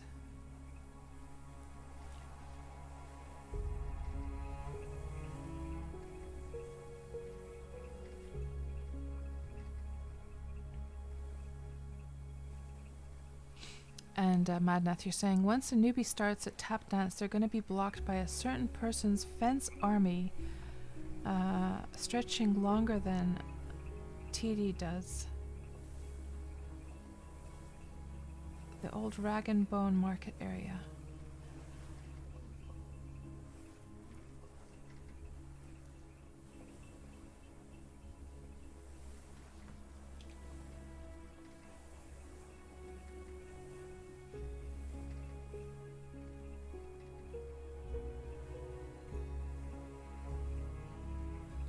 Okay, we found the canal, guys.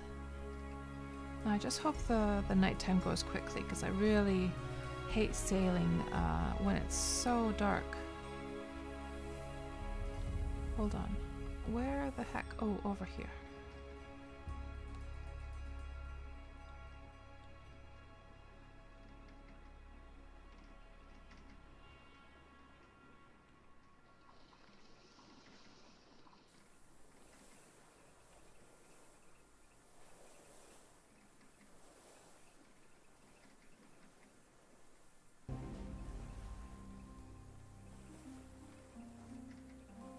You know what would be really cool?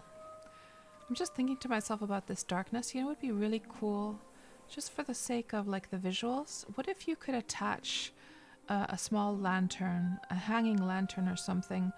There'd be like a little hook on the stern and you could attach a... Or was that called? No, rig. What is this called? That's not the stern, is it? The stern... Is the stern the front? I'm forgetting now. But anyhow, there's this rig to the pole. If you could attach a little, imagine a little lantern that would just sway just ever so slightly, and it would be turned on, and you'd have this source of light attached to your ship. And imagine that like streaming, for instance, how much nicer that would look if you had this little lamp. Man, you know, I should take a screenshot of that and make a suggestion. I'm gonna let's take a screenshot of that. I'll draw one in Photoshop, and I'll make a suggestion on the forums.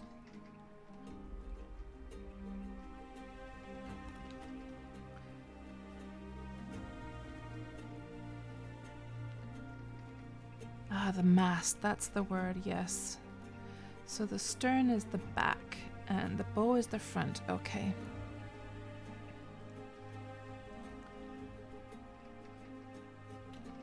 So I'm guessing this must be Nexus Landing, and so we're going to go right through here.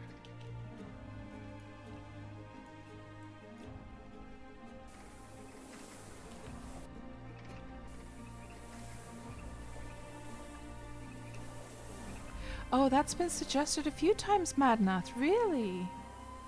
Oh, was there ever a visual? I'm guessing nobody ever did like a visual of what that could look like, though, right? Because I could whip one up in Photoshop and make it look like it actually is, you know, in the game.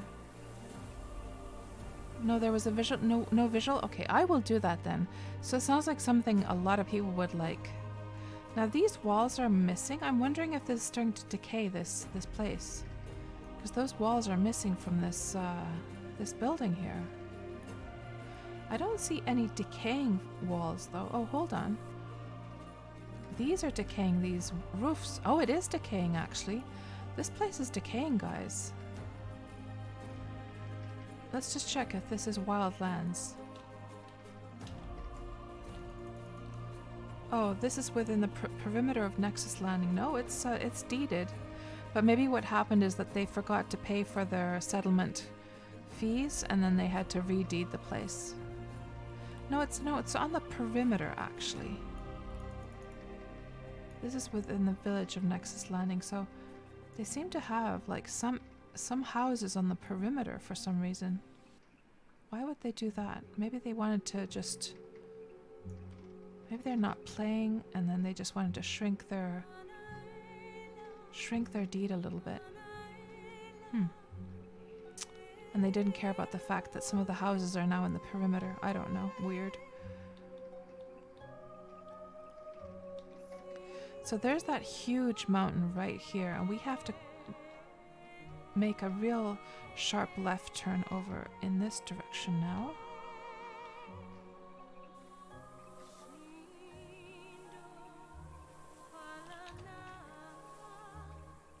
And is this now the entryway through the canal? Or what is that? Just a bridge?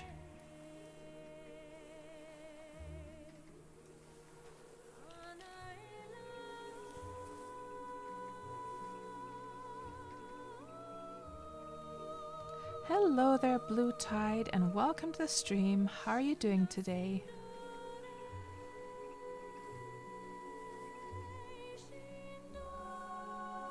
And Chabney, mast-mounted light and a mast-top flag, which shows the actual wind direction.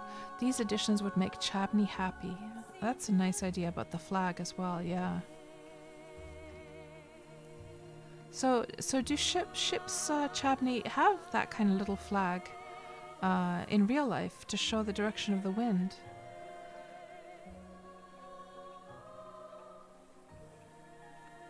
And hello there, Flaps44. Did I take a break from Legends of Arya? No, I'm actually playing Legends of Arya every single day. I just haven't streamed it now for a while, simply because the stuff I've been doing has been super boring for stream.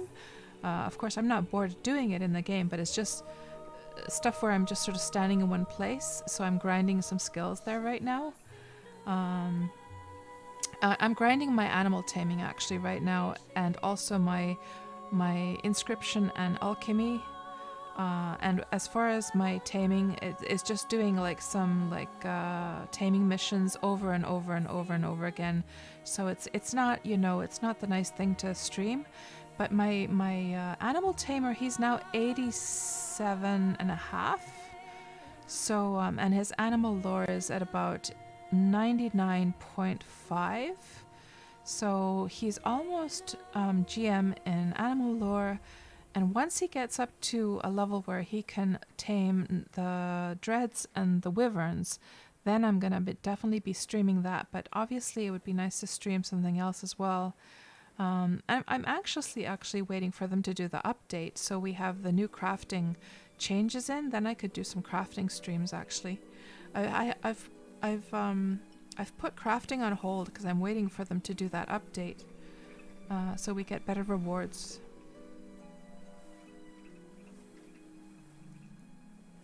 And Blue Tide, you're doing fine. I'm glad to hear that. You just started playing Wurm Unlimited for the first time. Well, welcome to the world of Wurm then. So, is this your, I'm guessing you've never played Wurm Online, the MMO version, which we're playing here. So Blue Tide, did you did you create your own server, or did you join somebody else's server?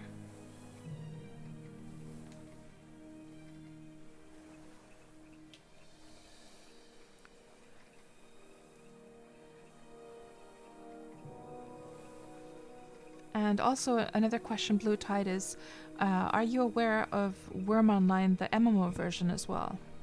So this is free to play, and it's run, unlike the Wurm Unlimited servers, this is actually run by the official Wurm team. So it's like, you know, a proper MMO.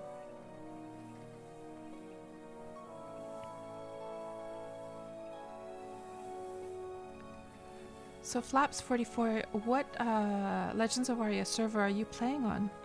And how are you feeling about these upcoming changes about the PvP and PvE areas?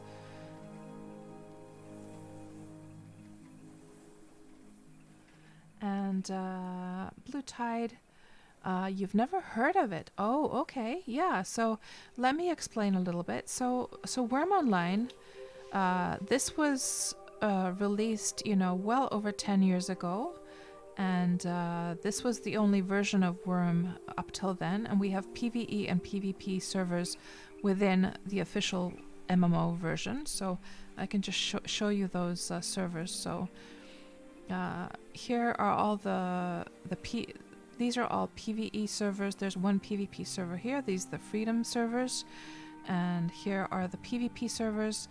And you have access to all of these when you play Wurm Online. And then you can actually sail between, you see these arrows? You can sail between the servers as well. So you can just sail over the server borders and go visit other ones. And they all look different. So it's, they're all a different experience. And so a few years ago, they decided that, hey, let's allow Wurm players to make their own servers. They can, have their friends join. They can make a private one that they just play on their own computer. They can make a public one that they share with everyone.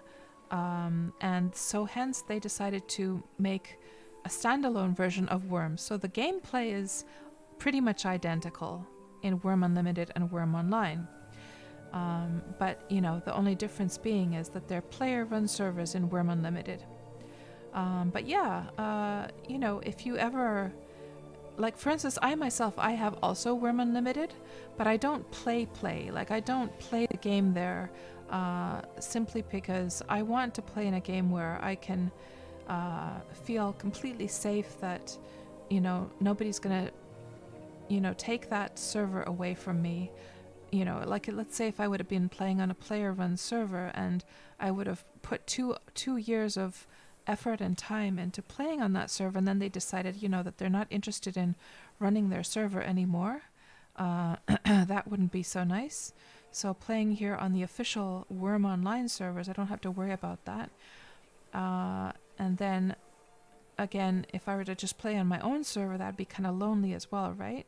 Let me just check the map, guys. So we came up now into this area, and we're gonna have to go left. So I think I need to go in this direction. Let me just disembark very quickly. Disembark, and let's check the compass. Northwest. Okay, we're going in the exact right. Northwest is how we need to go. We're gonna have to try and get it up to the Fraggle Rock Canal. So it's all good.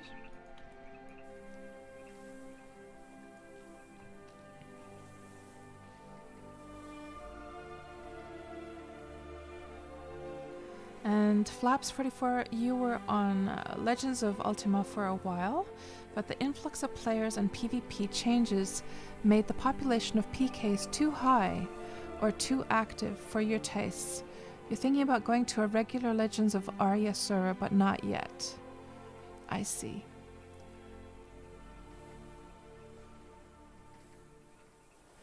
Yeah, I rolled myself a thief and also a tamer on Legends of Ultima server, but since the map is not in yet and there seems to be a little bit of issues, at least for me, playing from Europe, the lag is a little bit too much for me playing on Legends of Ultima, so I think what I'm going to do is I'm going to wait for them to release the map, the Ultima Online map, and we'll see then.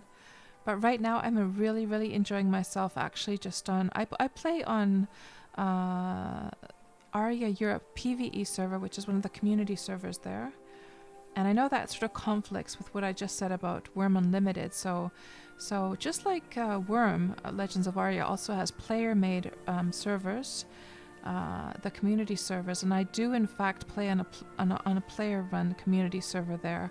But that's only because I've really, really enjoyed myself there. The guy who's running it is really good. He's already paid up the server for the up until the end of 2020. So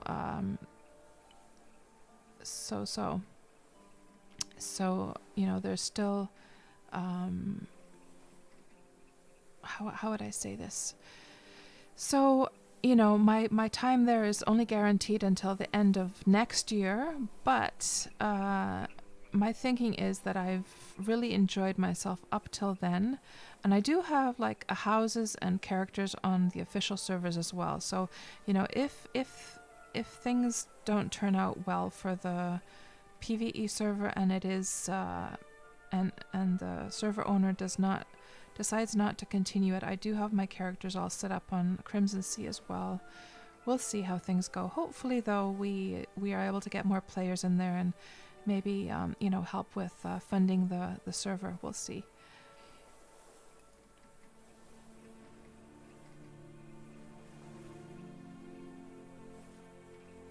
So Blue Tide, would you recommend playing the MMO instead of the unlimited one? Well, Blue Tide, it depends on what you're looking for your experience. So if you're looking for an MMO experience where there are other players in the world, and that you can sort of feel secure and safe in, I would definitely then go for Wurm Online. Now, something to know though, Blue Tide, is that Wurm Unlimited, you just buy the game once and that's it, and you never have to pay anything ever again. Wurm Online, however, is free to install and play. However, you will have a skill cap of 20. So your skills, you can only get up to 20 before you have to pay for premium. And then that would be a premium monthly cost that you would have to pay. It's around 10 silver, around 10 euros to keep your character at premium. Now, if you decide to stop the premium subscription, that your skills are not going to go anywhere. They'll just be hidden. So your skills will visibly look like you only have 20, but they're going to, if you resubscribe your premium, then they will bounce back. They will be visible and usable again, the ones that you got over 20. So that's something to know. So, but I think it's worth it. I just have never had any doubts or any fears. I love the security of playing on the official, MMO version. I love the vastness. It's just such a huge world to discover and explore. I love the fact that you can go and visit the other servers. And one of the most important factors for me actually is that the game design of Wurm Online is the original, the way it was intended to be. Whereas when you play on player-run servers in Wurm Unlimited, they have the possibility to change the game balance, to change the graphics, to make modifications. Some of those modifications will be really awesome, sure, but then again, you're not getting the true original experience of Wurm, right? And then some modifications might not be so cool. And then, you might start playing on somebody's server, and then, you work your ass off to get your skills up, and then people start to complain, oh, it's too hard, it takes too long, and then the server owner might, give in to that and then change the game balance so that things are much easier to skill up, and then it will feel, the skills might be nerfed by the server owner. Now, they don't really do that here in Wurm Online. They very much stick to their guns. They understand the fact that when people have, worked so hard to gain the skills they have, they know players would be pissed if they nerfed the skills. So you can sort of really rely and depend and trust that the hard work that you put into the game is not going anywhere in Wurm Online. You're buying Wurm Unlimited, however, just like I was saying to Emma Recall yesterday, buying Wurm Online is not money wasted whatsoever, though. So what I use Wurm Unlimited, sorry, I meant to say Wurm Unlimited. So Wurm Unlimited is not a waste. What I do with Wurm Unlimited is I have my own private testing server that just locally on my computer, and I will go into God mode there and I will test out, because in God mode you can build things pretty much instantly, and I go and test out designs there and just see if they're feasible, and then if they look really nice there, then I build them for real in Wurm Online. That here again it takes a long time to do stuff, but you want to make sure a design looks and feels right before you actually commit to it, right? So I like to do that.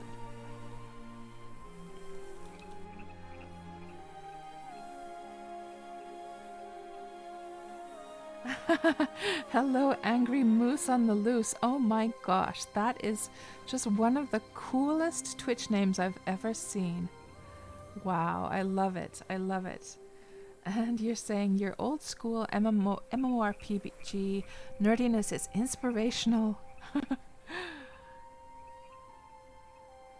And hello there, Arca Hemp Strike. And you forgot about this game, freaking sweet. Yeah, I'm sorry guys that it's so dark here right now. It's the middle of the night right now. Let me just check what the time is. It's 1:20, so the sun will start rising in a bit. Thank you for the follow, Angry Moose. Angry Moose, you wouldn't happen to be from Canada, would you? Because when I think of moose, I think of Canada.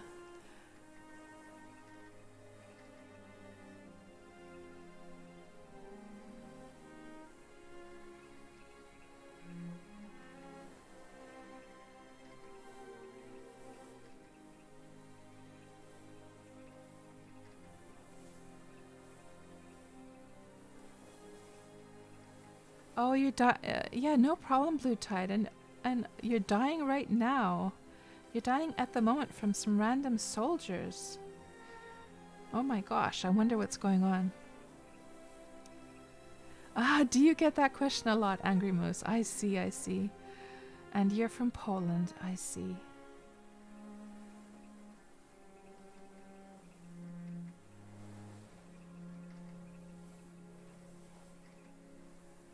And Wolfmare, it'll be light in a little while, at least while you pass through the tunnel. Okay, so speaking of tunnels, so what we're aiming for is this tunnel right here. That's what Wolfmare is talking about. We're trying to get into this bay over here, and we'll see if we can find this Fraggle Rock place. I hope I'm heading in the right direction. I think I am. And if anyone is wondering what this red line is, it is oh gosh, what's it called again, guys? Help me out here.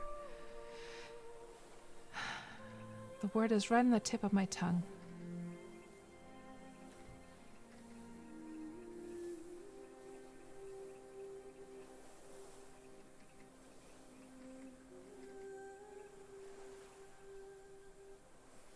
A rift, yes. And you know, I always remember the rift from the game called Rift, which I actually bought back in the day as well. I didn't play it very much though. But yeah, this red line simply means that there's a rift, so there is mobs will be spawning in that spot in a few days, I guess. I've never been to a rift myself though. So they come and they go in random locations in the game. And everyone in the whole entire world can see this because it goes all the way. Oh, it doesn't go up very high, does it? Interesting. I thought that thing would go up really high.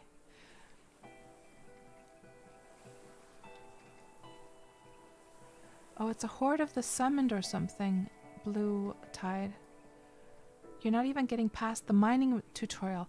Blue Tide, maybe that's a sign. Maybe that's a sign that you need to come over to the MMO side of things.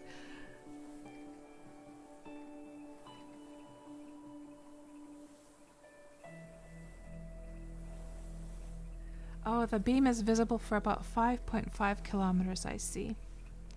And I'm just noticing that this is like decaying here. This is a abandoned house. Now, you know what I need, guys? I would need actually... oh, but the house is still up and standing, so I was going to say I should go and try and loot myself a file. I need a file to actually improve my my creature cage, because look at this, guys. My creature cage is actually starting to decay on me. It needs a file to improve it. It's already taken 8.57 damage.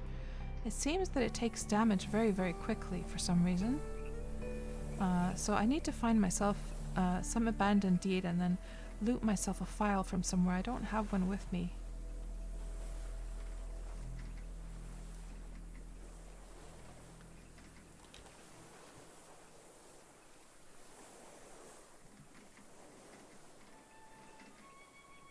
And Wolfmare, the rift is in about half an hour or so. Maybe your chance to take part in a rift. And we're going in that direction as well. That's an interesting idea, Wolfmare. I have no idea whatsoever what to do at a rift.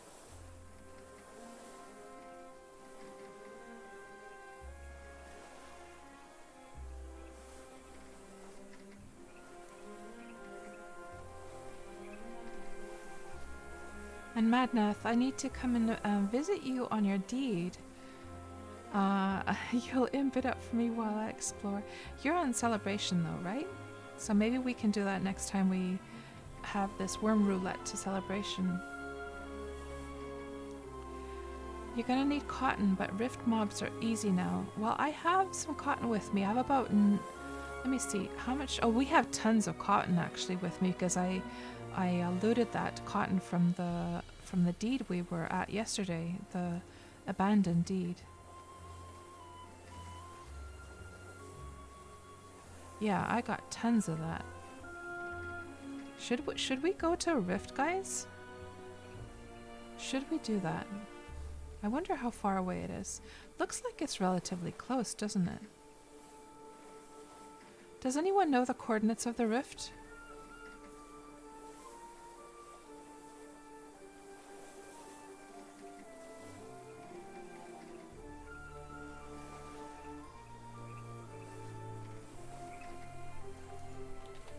So now we're just coming through this area, I guess, and we're going to be entering a tunnel.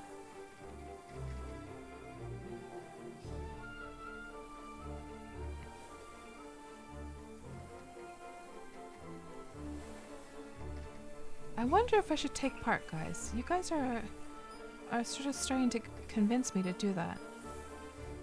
Is there anything I should know beforehand, before taking part in one of those? I mean, I have all my armor, I have my best weapons, I have lots of cotton, so I could probably do just fine there.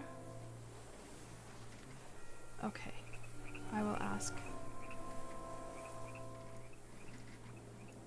Let's see, they're talking about it here, actually. Okay, the rift seems to be L17 rather than L18. Okay, let's have a look then. So we are now, let's start going actually through the tunnel anyhow, because we're gonna have to do that anyhow. So the tunnel is right there. I'm guessing it's right there. So we're at M21, and if it's at L17, it's really close by, guys.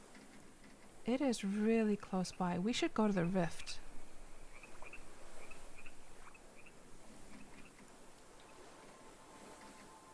Let's go to the rift. Let's do it.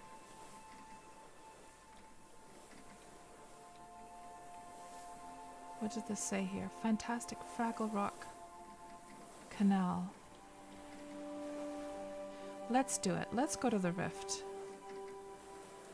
I'm up for an adventure.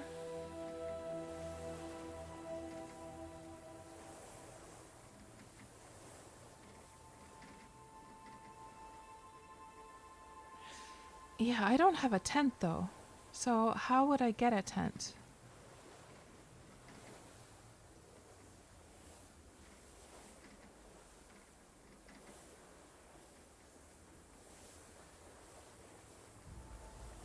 No, Madnath, I have tons of cotton. I looted tons and tons of cotton, like hundreds of cotton from the abandoned deed yesterday. But a tent is something I do need. But I don't know, can those be mailed? Sure. If you don't mind, if you have an extra one, Madnath, kicking around.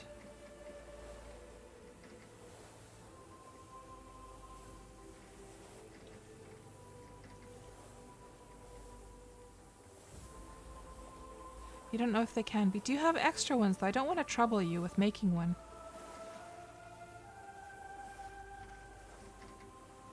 And not if it's your only tent, like only if you have some extra tents.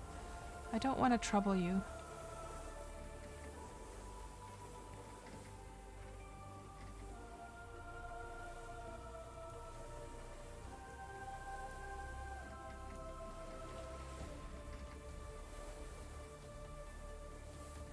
Tents fall out of your pockets.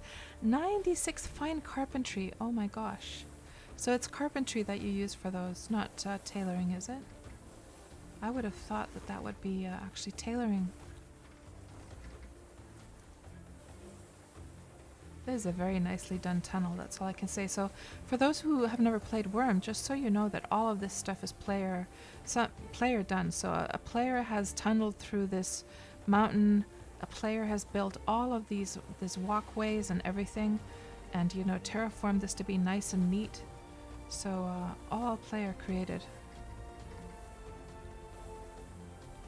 So if we have to find a mailbox, we can probably go over to Applebrook Ridge. and there probably will be one over there. Perry G. Madnath is 90 plus in everything because he's mad.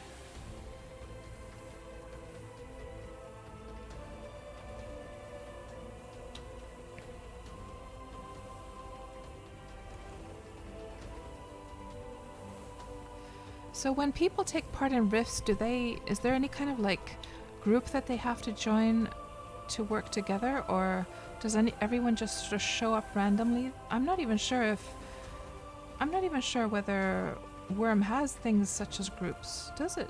Can you actually can you make like teams like that in Wurm? Like I've done that kind of stuff so little that I don't even know. Oh, Wolfmare, you think that there's a mailbox at the end of the tunnel, you forget.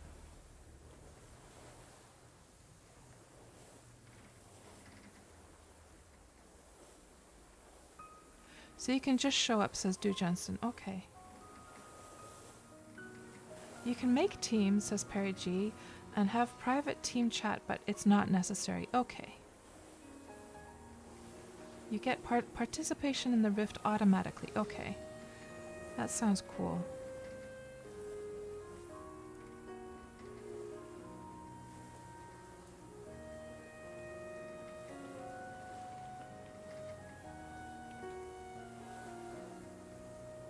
Wolfmare, mining and materials. What are these signs?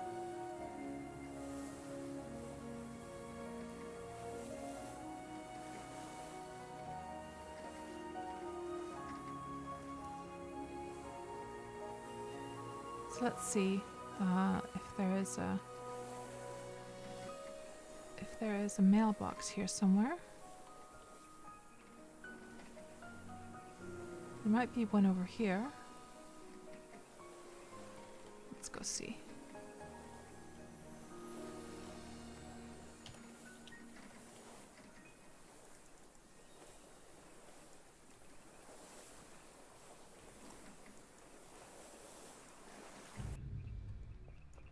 And one other problem that I have is that I'm kind of out of food as well. But I'm sure somebody can give me some. I do have a little bit. Now, is there you would think that this place would have a mailbox somewhere. There's one right there. Ooh, you sense imps whispering your name and saying you have 2 mail waiting to be picked up. That was good timing. And Madnath has sent me a military tent and a small padlock iron. Thank you very much, Madnath. Receive, and this UI is a bit wonky, it seems. But I'm hoping I pressed the right ones. Thank you so much, Madnath. Very kind of you. The items are now available. Okay, awesome. So you have to lock your tent, do you? So do you just, so this is just very super newbie questions because I haven't really used a tent so much. So I think I tried a tent when I first started. And so do you have to apply a lock, a padlock, I guess, to your tent? And once you do that, is it sort of like your boats and your carts and your ships, so that once the lock is attached, you just never have to think about it again? That you can plonk down your tent at any time after that and pick it up again?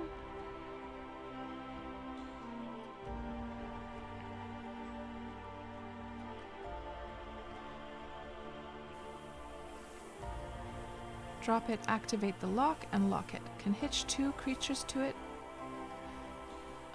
Okay. And you can just drop it and pick it up whenever you like after you've applied the lock. Okay, cool. Well, let's start heading towards the rift beam then. This is kind of exciting, actually. I just never expected this to happen on our adventure. I wasn't even aware that there was a rift until I saw that red line and I started explaining it.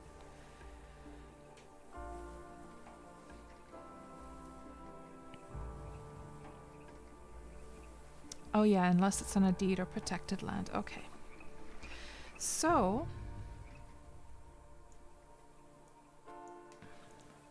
let me just let these guys know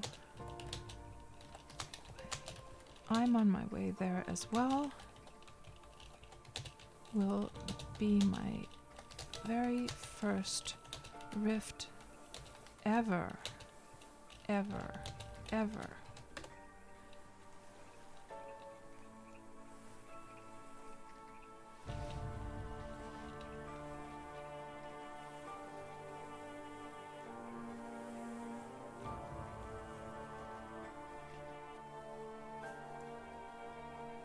Rift beam about 45 tiles south of the southwestern desert corner.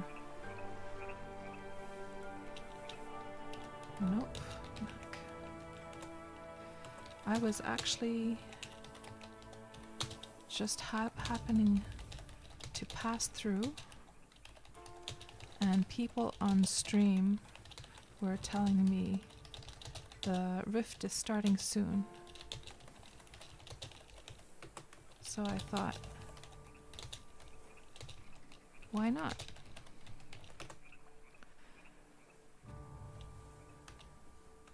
Okay, thanks.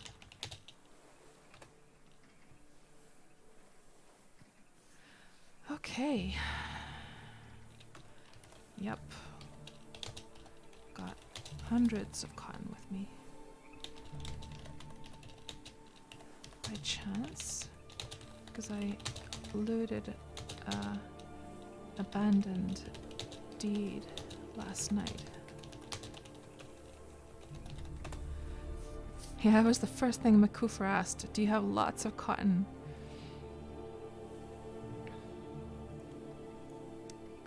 Okay, this is going to be interesting.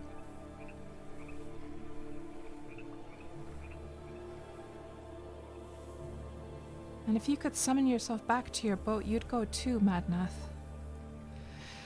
So let's just look at this tile that these guys said here. L17, L18, more at the little bay, center east of L17. So if we just look at that on the map, L17.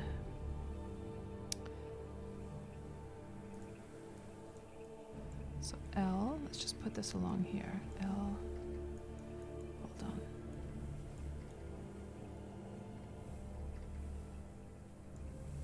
It's around there. I'm gonna have to. Okay. 17L, right around there. It's around here. And we're now sailing in this area. We just got through this tunnel. So I think we're gonna park somewhere over here and try and find a road that goes there. Okay, interesting.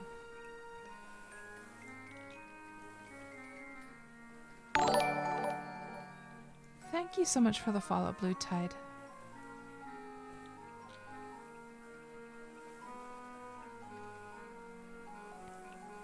I wonder, do they have rifts on Wurm Unlimited, by the way? Does anyone know? And the sun is finally coming up. Just perfect timing for the rift, right, guys? Yeah, how do I feel like... Wasn't it so that Wurm Unlimited doesn't actually have rifts at all? So this is just the perfect thing to show Blue Tide and also... hold on.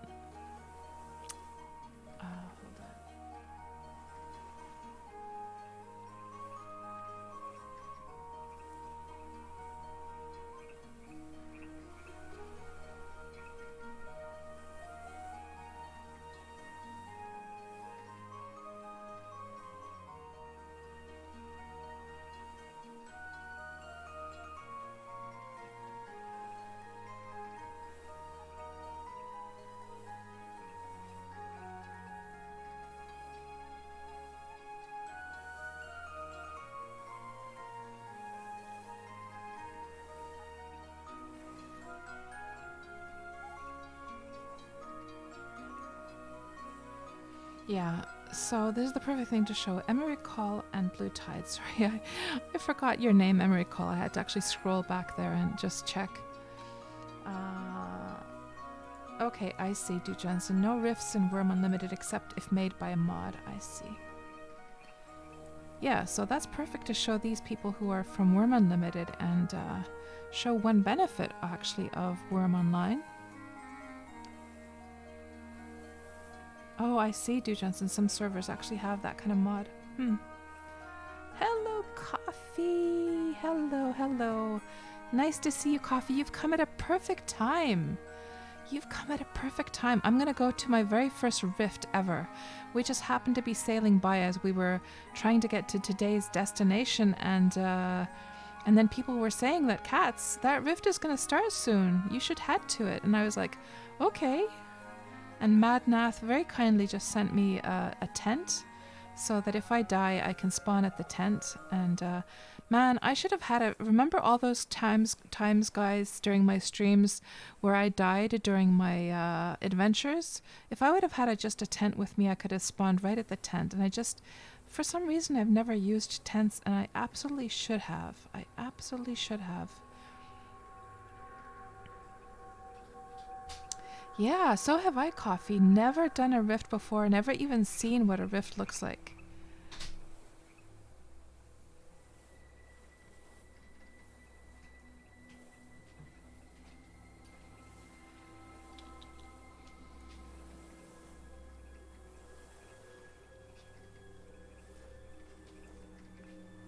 And Du Jensen, you went to your first rift like 10 days ago, really? Yeah, I remember. We shared that in common before, that neither of us had done a rift. So how did you like the experience?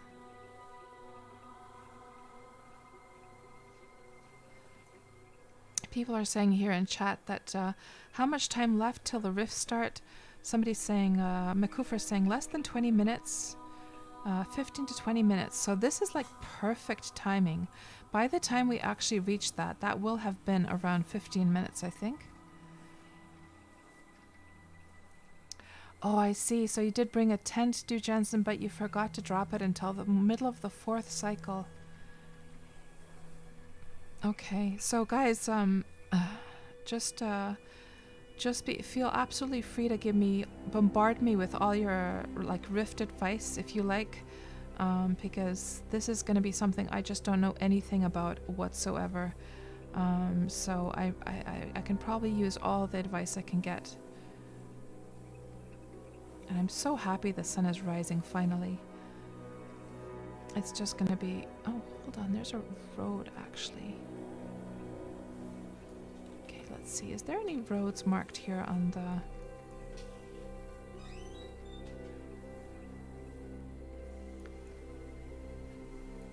So that road is probably one of these.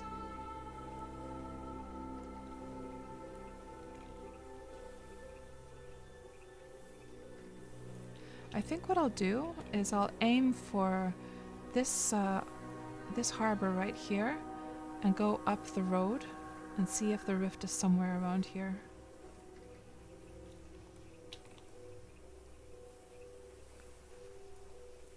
We're very close by now.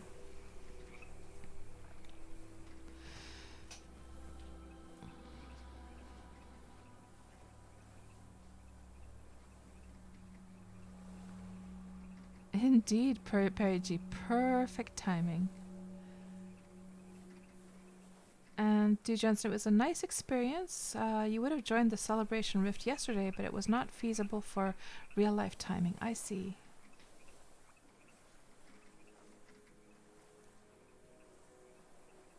And Zevis, hello. How are you doing? Do I know what Riot announced today, or are you not really interested in it? So are you talking about Riot, the game company? So what did they announce? Tell us.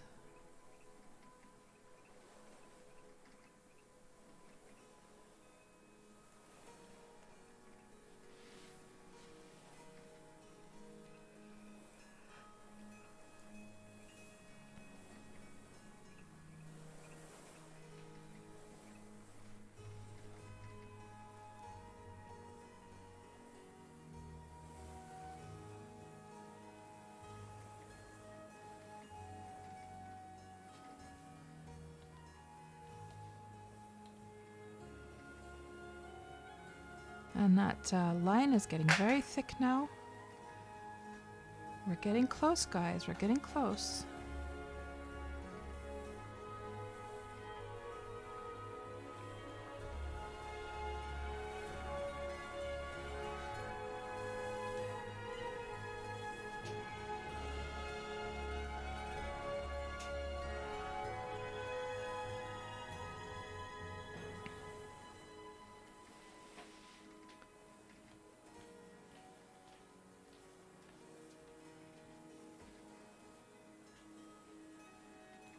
Let's look at the geography a little bit. I'm wondering now, I'm coming to this area now. I'm just wondering to myself whether I should actually go onto this side instead. Let's just see now. It almost feels like I should go around.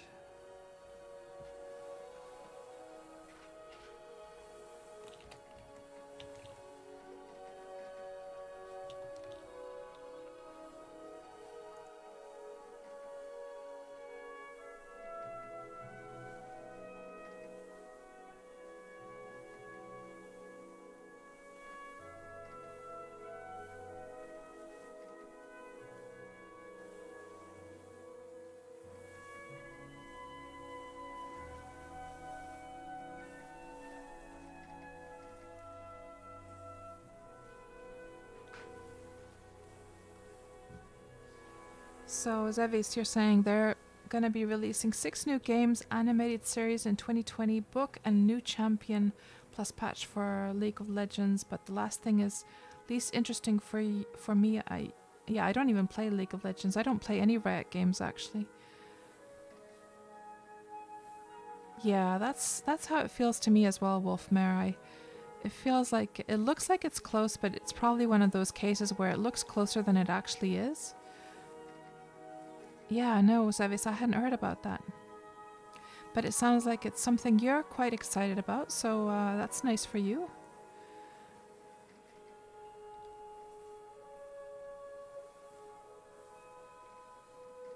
That's a cool bridge. Look at this wiggly bridge, guys.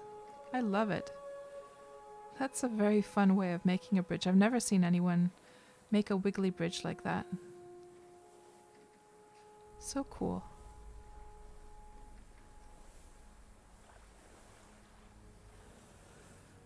Oh, you're over in Jackal, Wolfmare.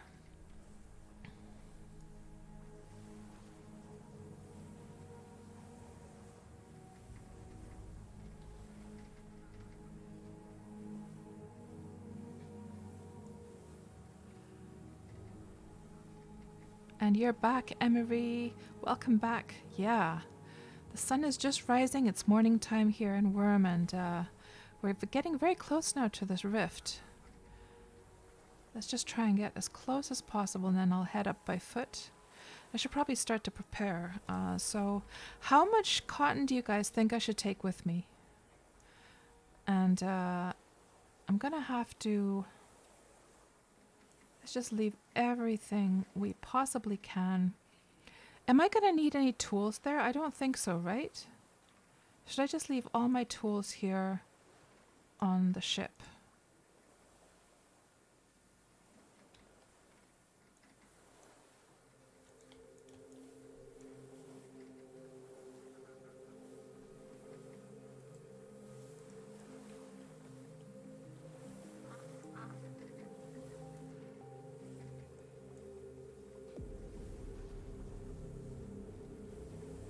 And yeah, how many kilograms of cotton do you guys think I should take?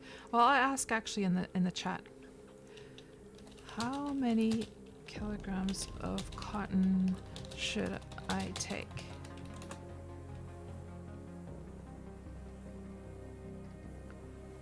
Let's see what they say.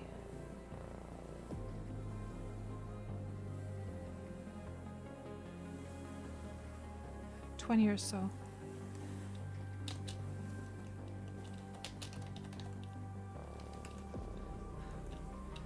And NTSTLKR says all of them. Well, I have hundreds here, so I don't think so. I don't think so. So it's over there. And let's just see from the community map. So I'm assuming that we're coming in here, so we should probably aim for...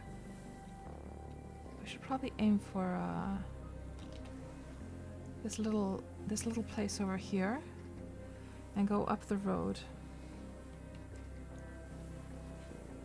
It's probably that spot right there, actually.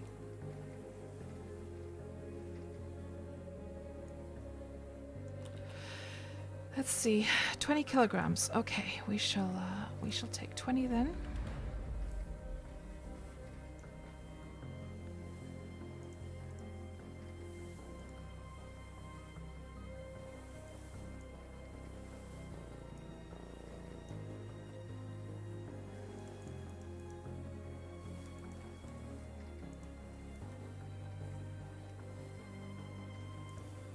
And Exon, I have 50 with me on cart, but seldom need more than 20.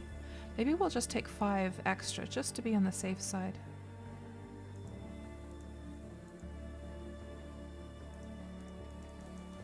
It's not like we need to be, oh, hold on.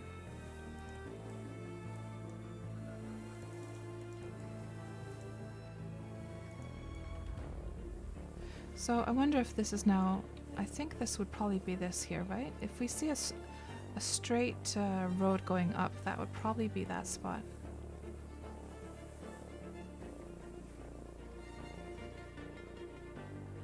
Let's just have a look here. Do we see this road going straight up?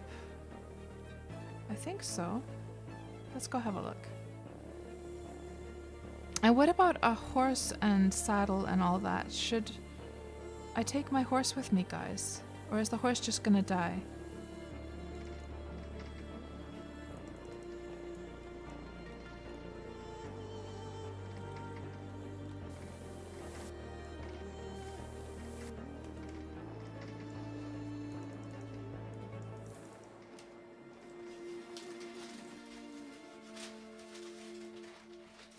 Take a spare horse you don't care about. Okay, well, one of these guys is definitely a spare horse. So let me just tame that one so I can get a saddle on it.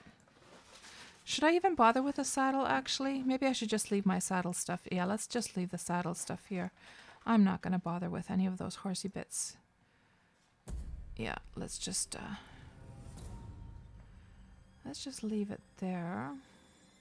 We will not need my booze either. And the horseshoes we can just leave in there. We have our tent, we have our lock, we have some water, we have 25 kilograms of cotton. Where did it go? Right there. So I think we're good to go now, aren't we? And let's just look through all our armor and just make sure everything's everything is repaired.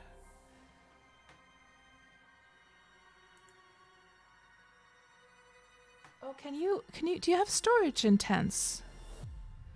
Take plenty of cotton and just put in the okay, I will do that then. That's a good idea. So let's just take that 28 cotton with me. And we'll put the rest into the tent then. I did not know tents had storage. That's very handy.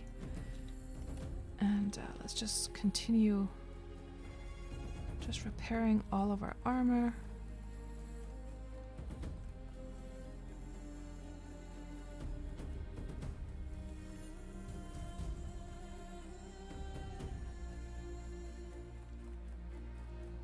Okay, so crappy horse, check. Water, check. Cotton, check. And I'm just gonna leave this stuff here that I looted from that deed. And is there anything else? I think I'm good to go. Okay, let's go up. Man, these wild horses are so slow. I am going up a road, to be fair.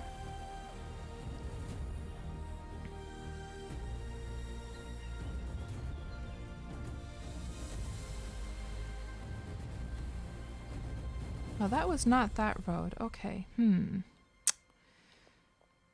Okay.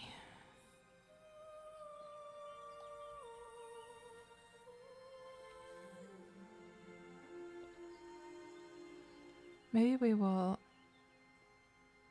Gosh, you know, I think since that was not that road, I will just grab this horse and we will just sail a little bit more. I don't care about those things that I abandoned there.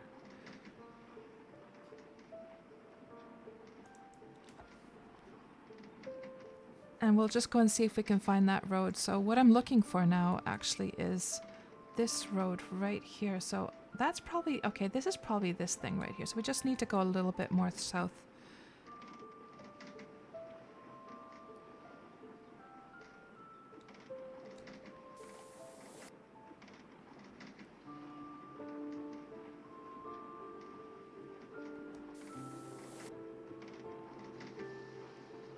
We can always come and get them back later on.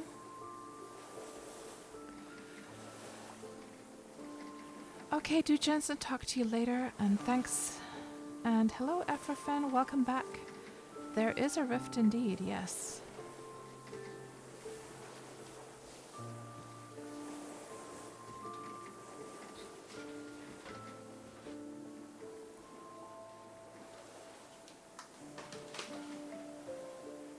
And coffee, horses, as far as horses are concerned, if I were to ever give you horses, I would of course come and just deliver you some super duper horses, okay? I think that's the road. I mean, I've already, coffee, I've been talking with Gareth Drengi since you're not playing Worms that much right now. I was just asking him whether or not he would like me to come and bring over some horses. And he was saying that in addition to the ones that you're breeding for him, he can always then attach them to the wagon because he's going to need 4 anyhow at the end of the day. But I would be very happy to bring you guys, bring both of you some nice horses. Like some proper good horses, you know, just for free. Okay, let's just drink up.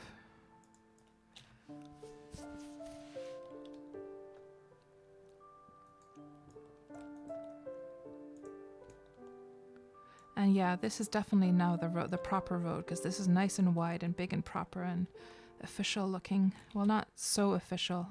Not that there are official roads, but you know, like you can tell that it's like more like a highway. So this is definitely now this thing here. So let's go up to the end of it and then turn left.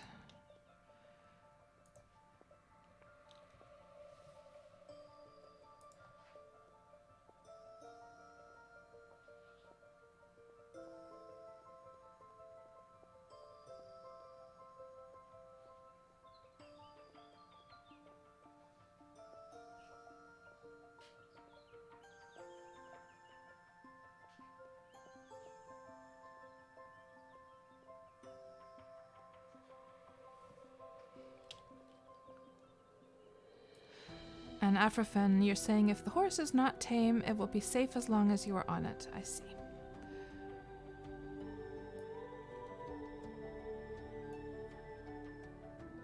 Well, that's true, Perry G. Are the ones with the cat eyes, was it guys so that the ones with cat eyes, people cannot actually break them? That they're sort of like locked in place as long as the cat eyes are there?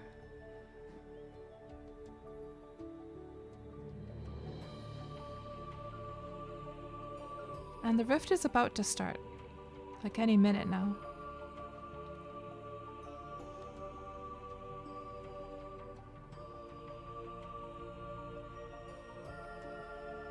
And isn't it a good thing that guys, like when we were sailing, oh, I seem to have lost the other wild horse. No, I do have 2. Remember when I just saw those horses just swimming in the water and I thought, I might as well grab them and take them along with me, you never know. And so here we go. Fate has led us to the rift where I will probably need these extra, like, crappy horses. Now, I'm just wondering if I should have turned left there. I'm trying to... Oh, no. Oh, we're going in the right direction. The rift is over there.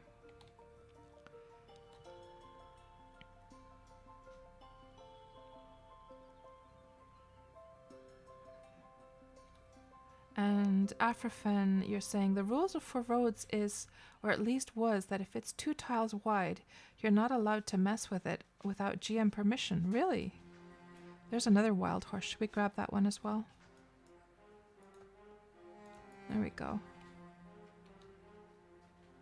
Yeah, I didn't know that, Afrofen. I didn't know that.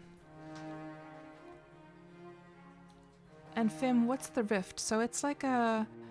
It's an event that spawns at random locations where monsters will spawn and you can get a whole bunch of loot that you would not normally get in the game.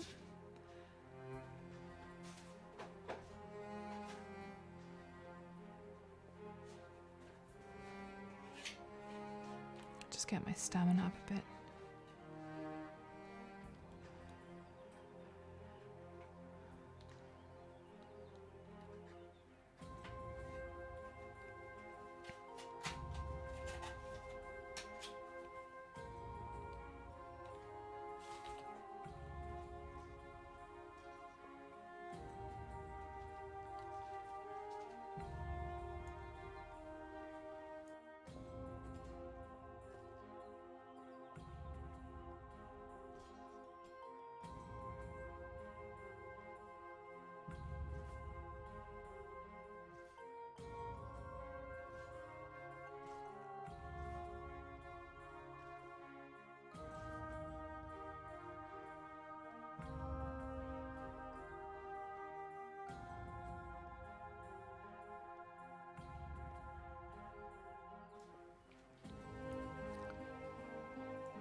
Are you going to be back later, Peggy? Okay, you have to get home from work.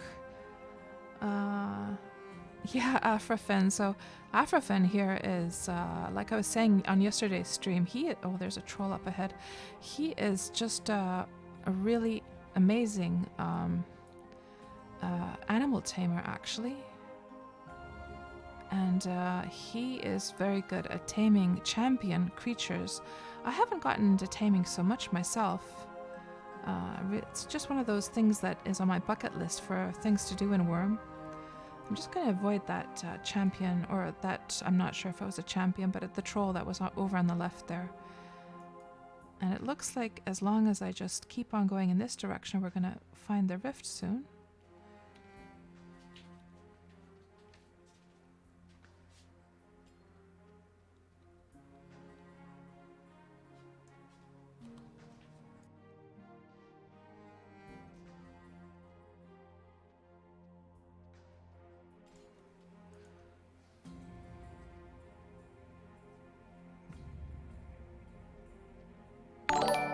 Yeah, I should probably go on, do the no target thing. Thank you for the follow, Krugo. Welcome to the stream.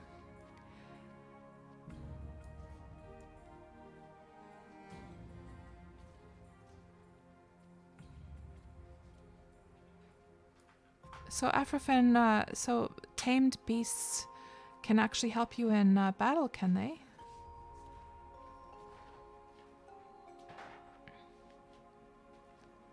And you're saying that best critter to bring with you to a rift is a crocodile, as they're very tanky. Wow, that's good to know if I ever get into the taming stuff. We're almost there, guys. I can see some people over there.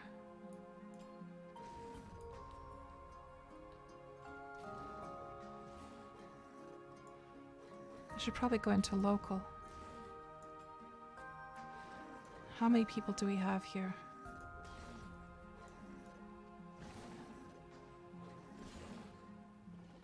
And let me see now. Hello all.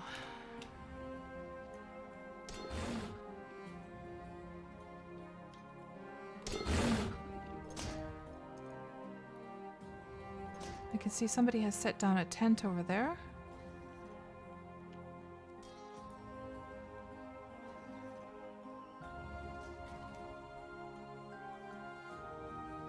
And there's another tent.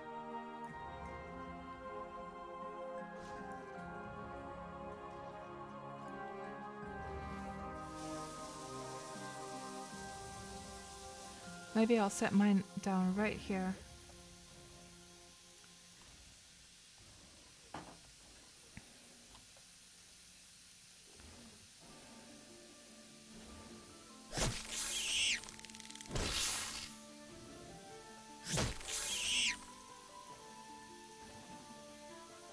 Oh, shit.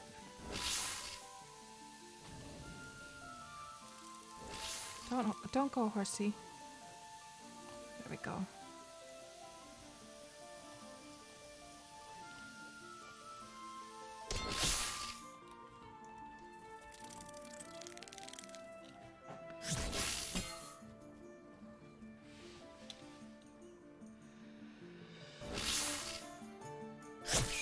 Okay, good. So, yeah, let's set down our tent right here, since somebody has been chopping down these trees.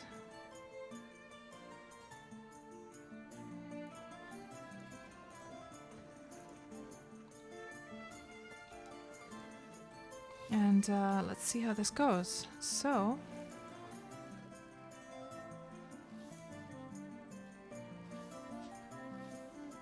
with the tent, do I just drop it on the ground or do I have to place it? Let's try placing. No, hold on.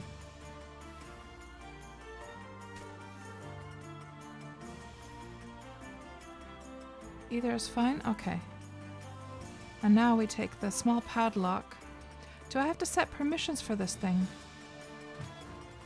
How will I know? How is the tent gonna know that I own it? Because there's no permissions. If I attach the lock, will I be able to still... How does the tent know that it's my tent that I attach the lock to, you know? Name the tent?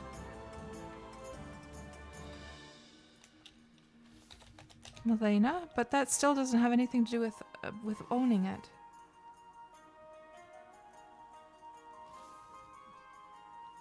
I'm nervous about putting the lock on it because so I know which one is mine. But how does the tent know that I own it now? Because there's no permissions whatsoever.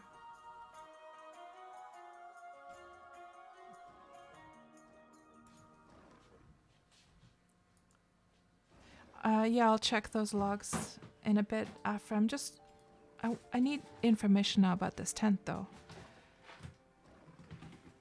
Because if I lock this thing, well, what if it's,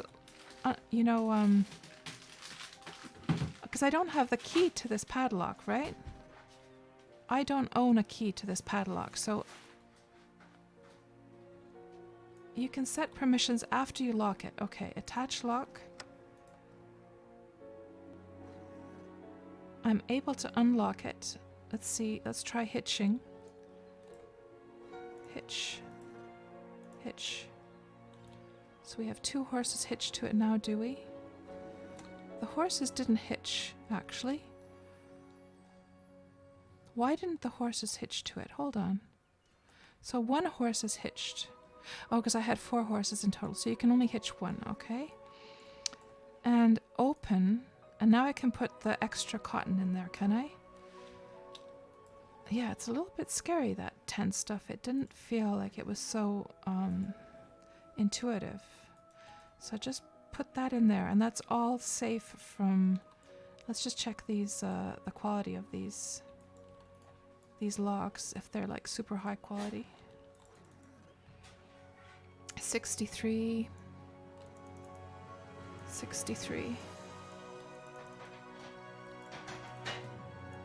They're all 63, which is, it's better than what I can do. I can do about, oh, that's a quality 75. That was a nice one. Does that fit into the, will that fit into the thingamajig? It does. Oh, it was a felled tree, actually. Okay, so I think we will just. I think we're ready to go, aren't we?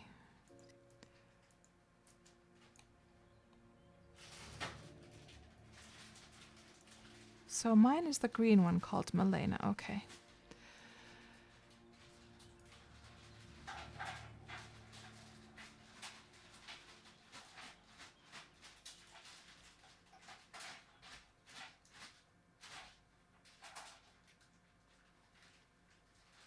But yeah, Afrofan, I didn't see any option for permissions actually on that tent.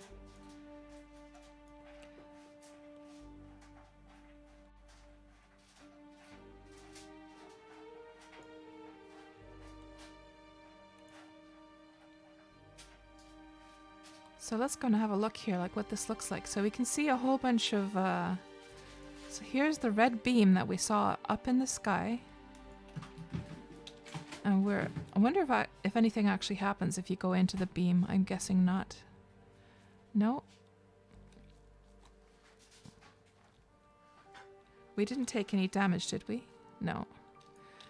And it seems like there is these weird structures around, which I've only spawned, like the only time I've ever seen this is when I spawned them in Wurm Unlimited to do the Wurm item list, actually. So, because as a god in your own server. Oh, it started, guys. So should we just start killing this stuff?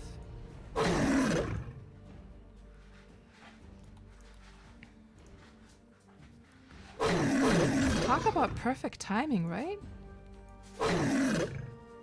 Look at all these creatures. Oh my god. Let's just get our HP bars here. Get into view.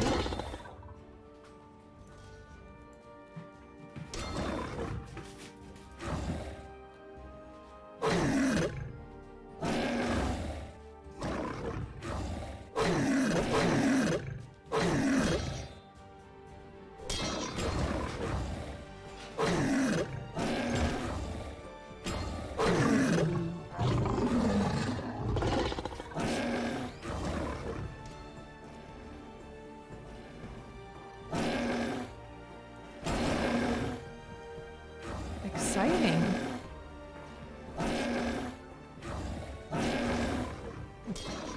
Now, isn't it just surreal, guys? Like, the timing of this is surreal. I can't really believe how well this rift was timed to, like, when we arrived. And just the whole, like, chance of happening to sail by, like, an area that was so close by.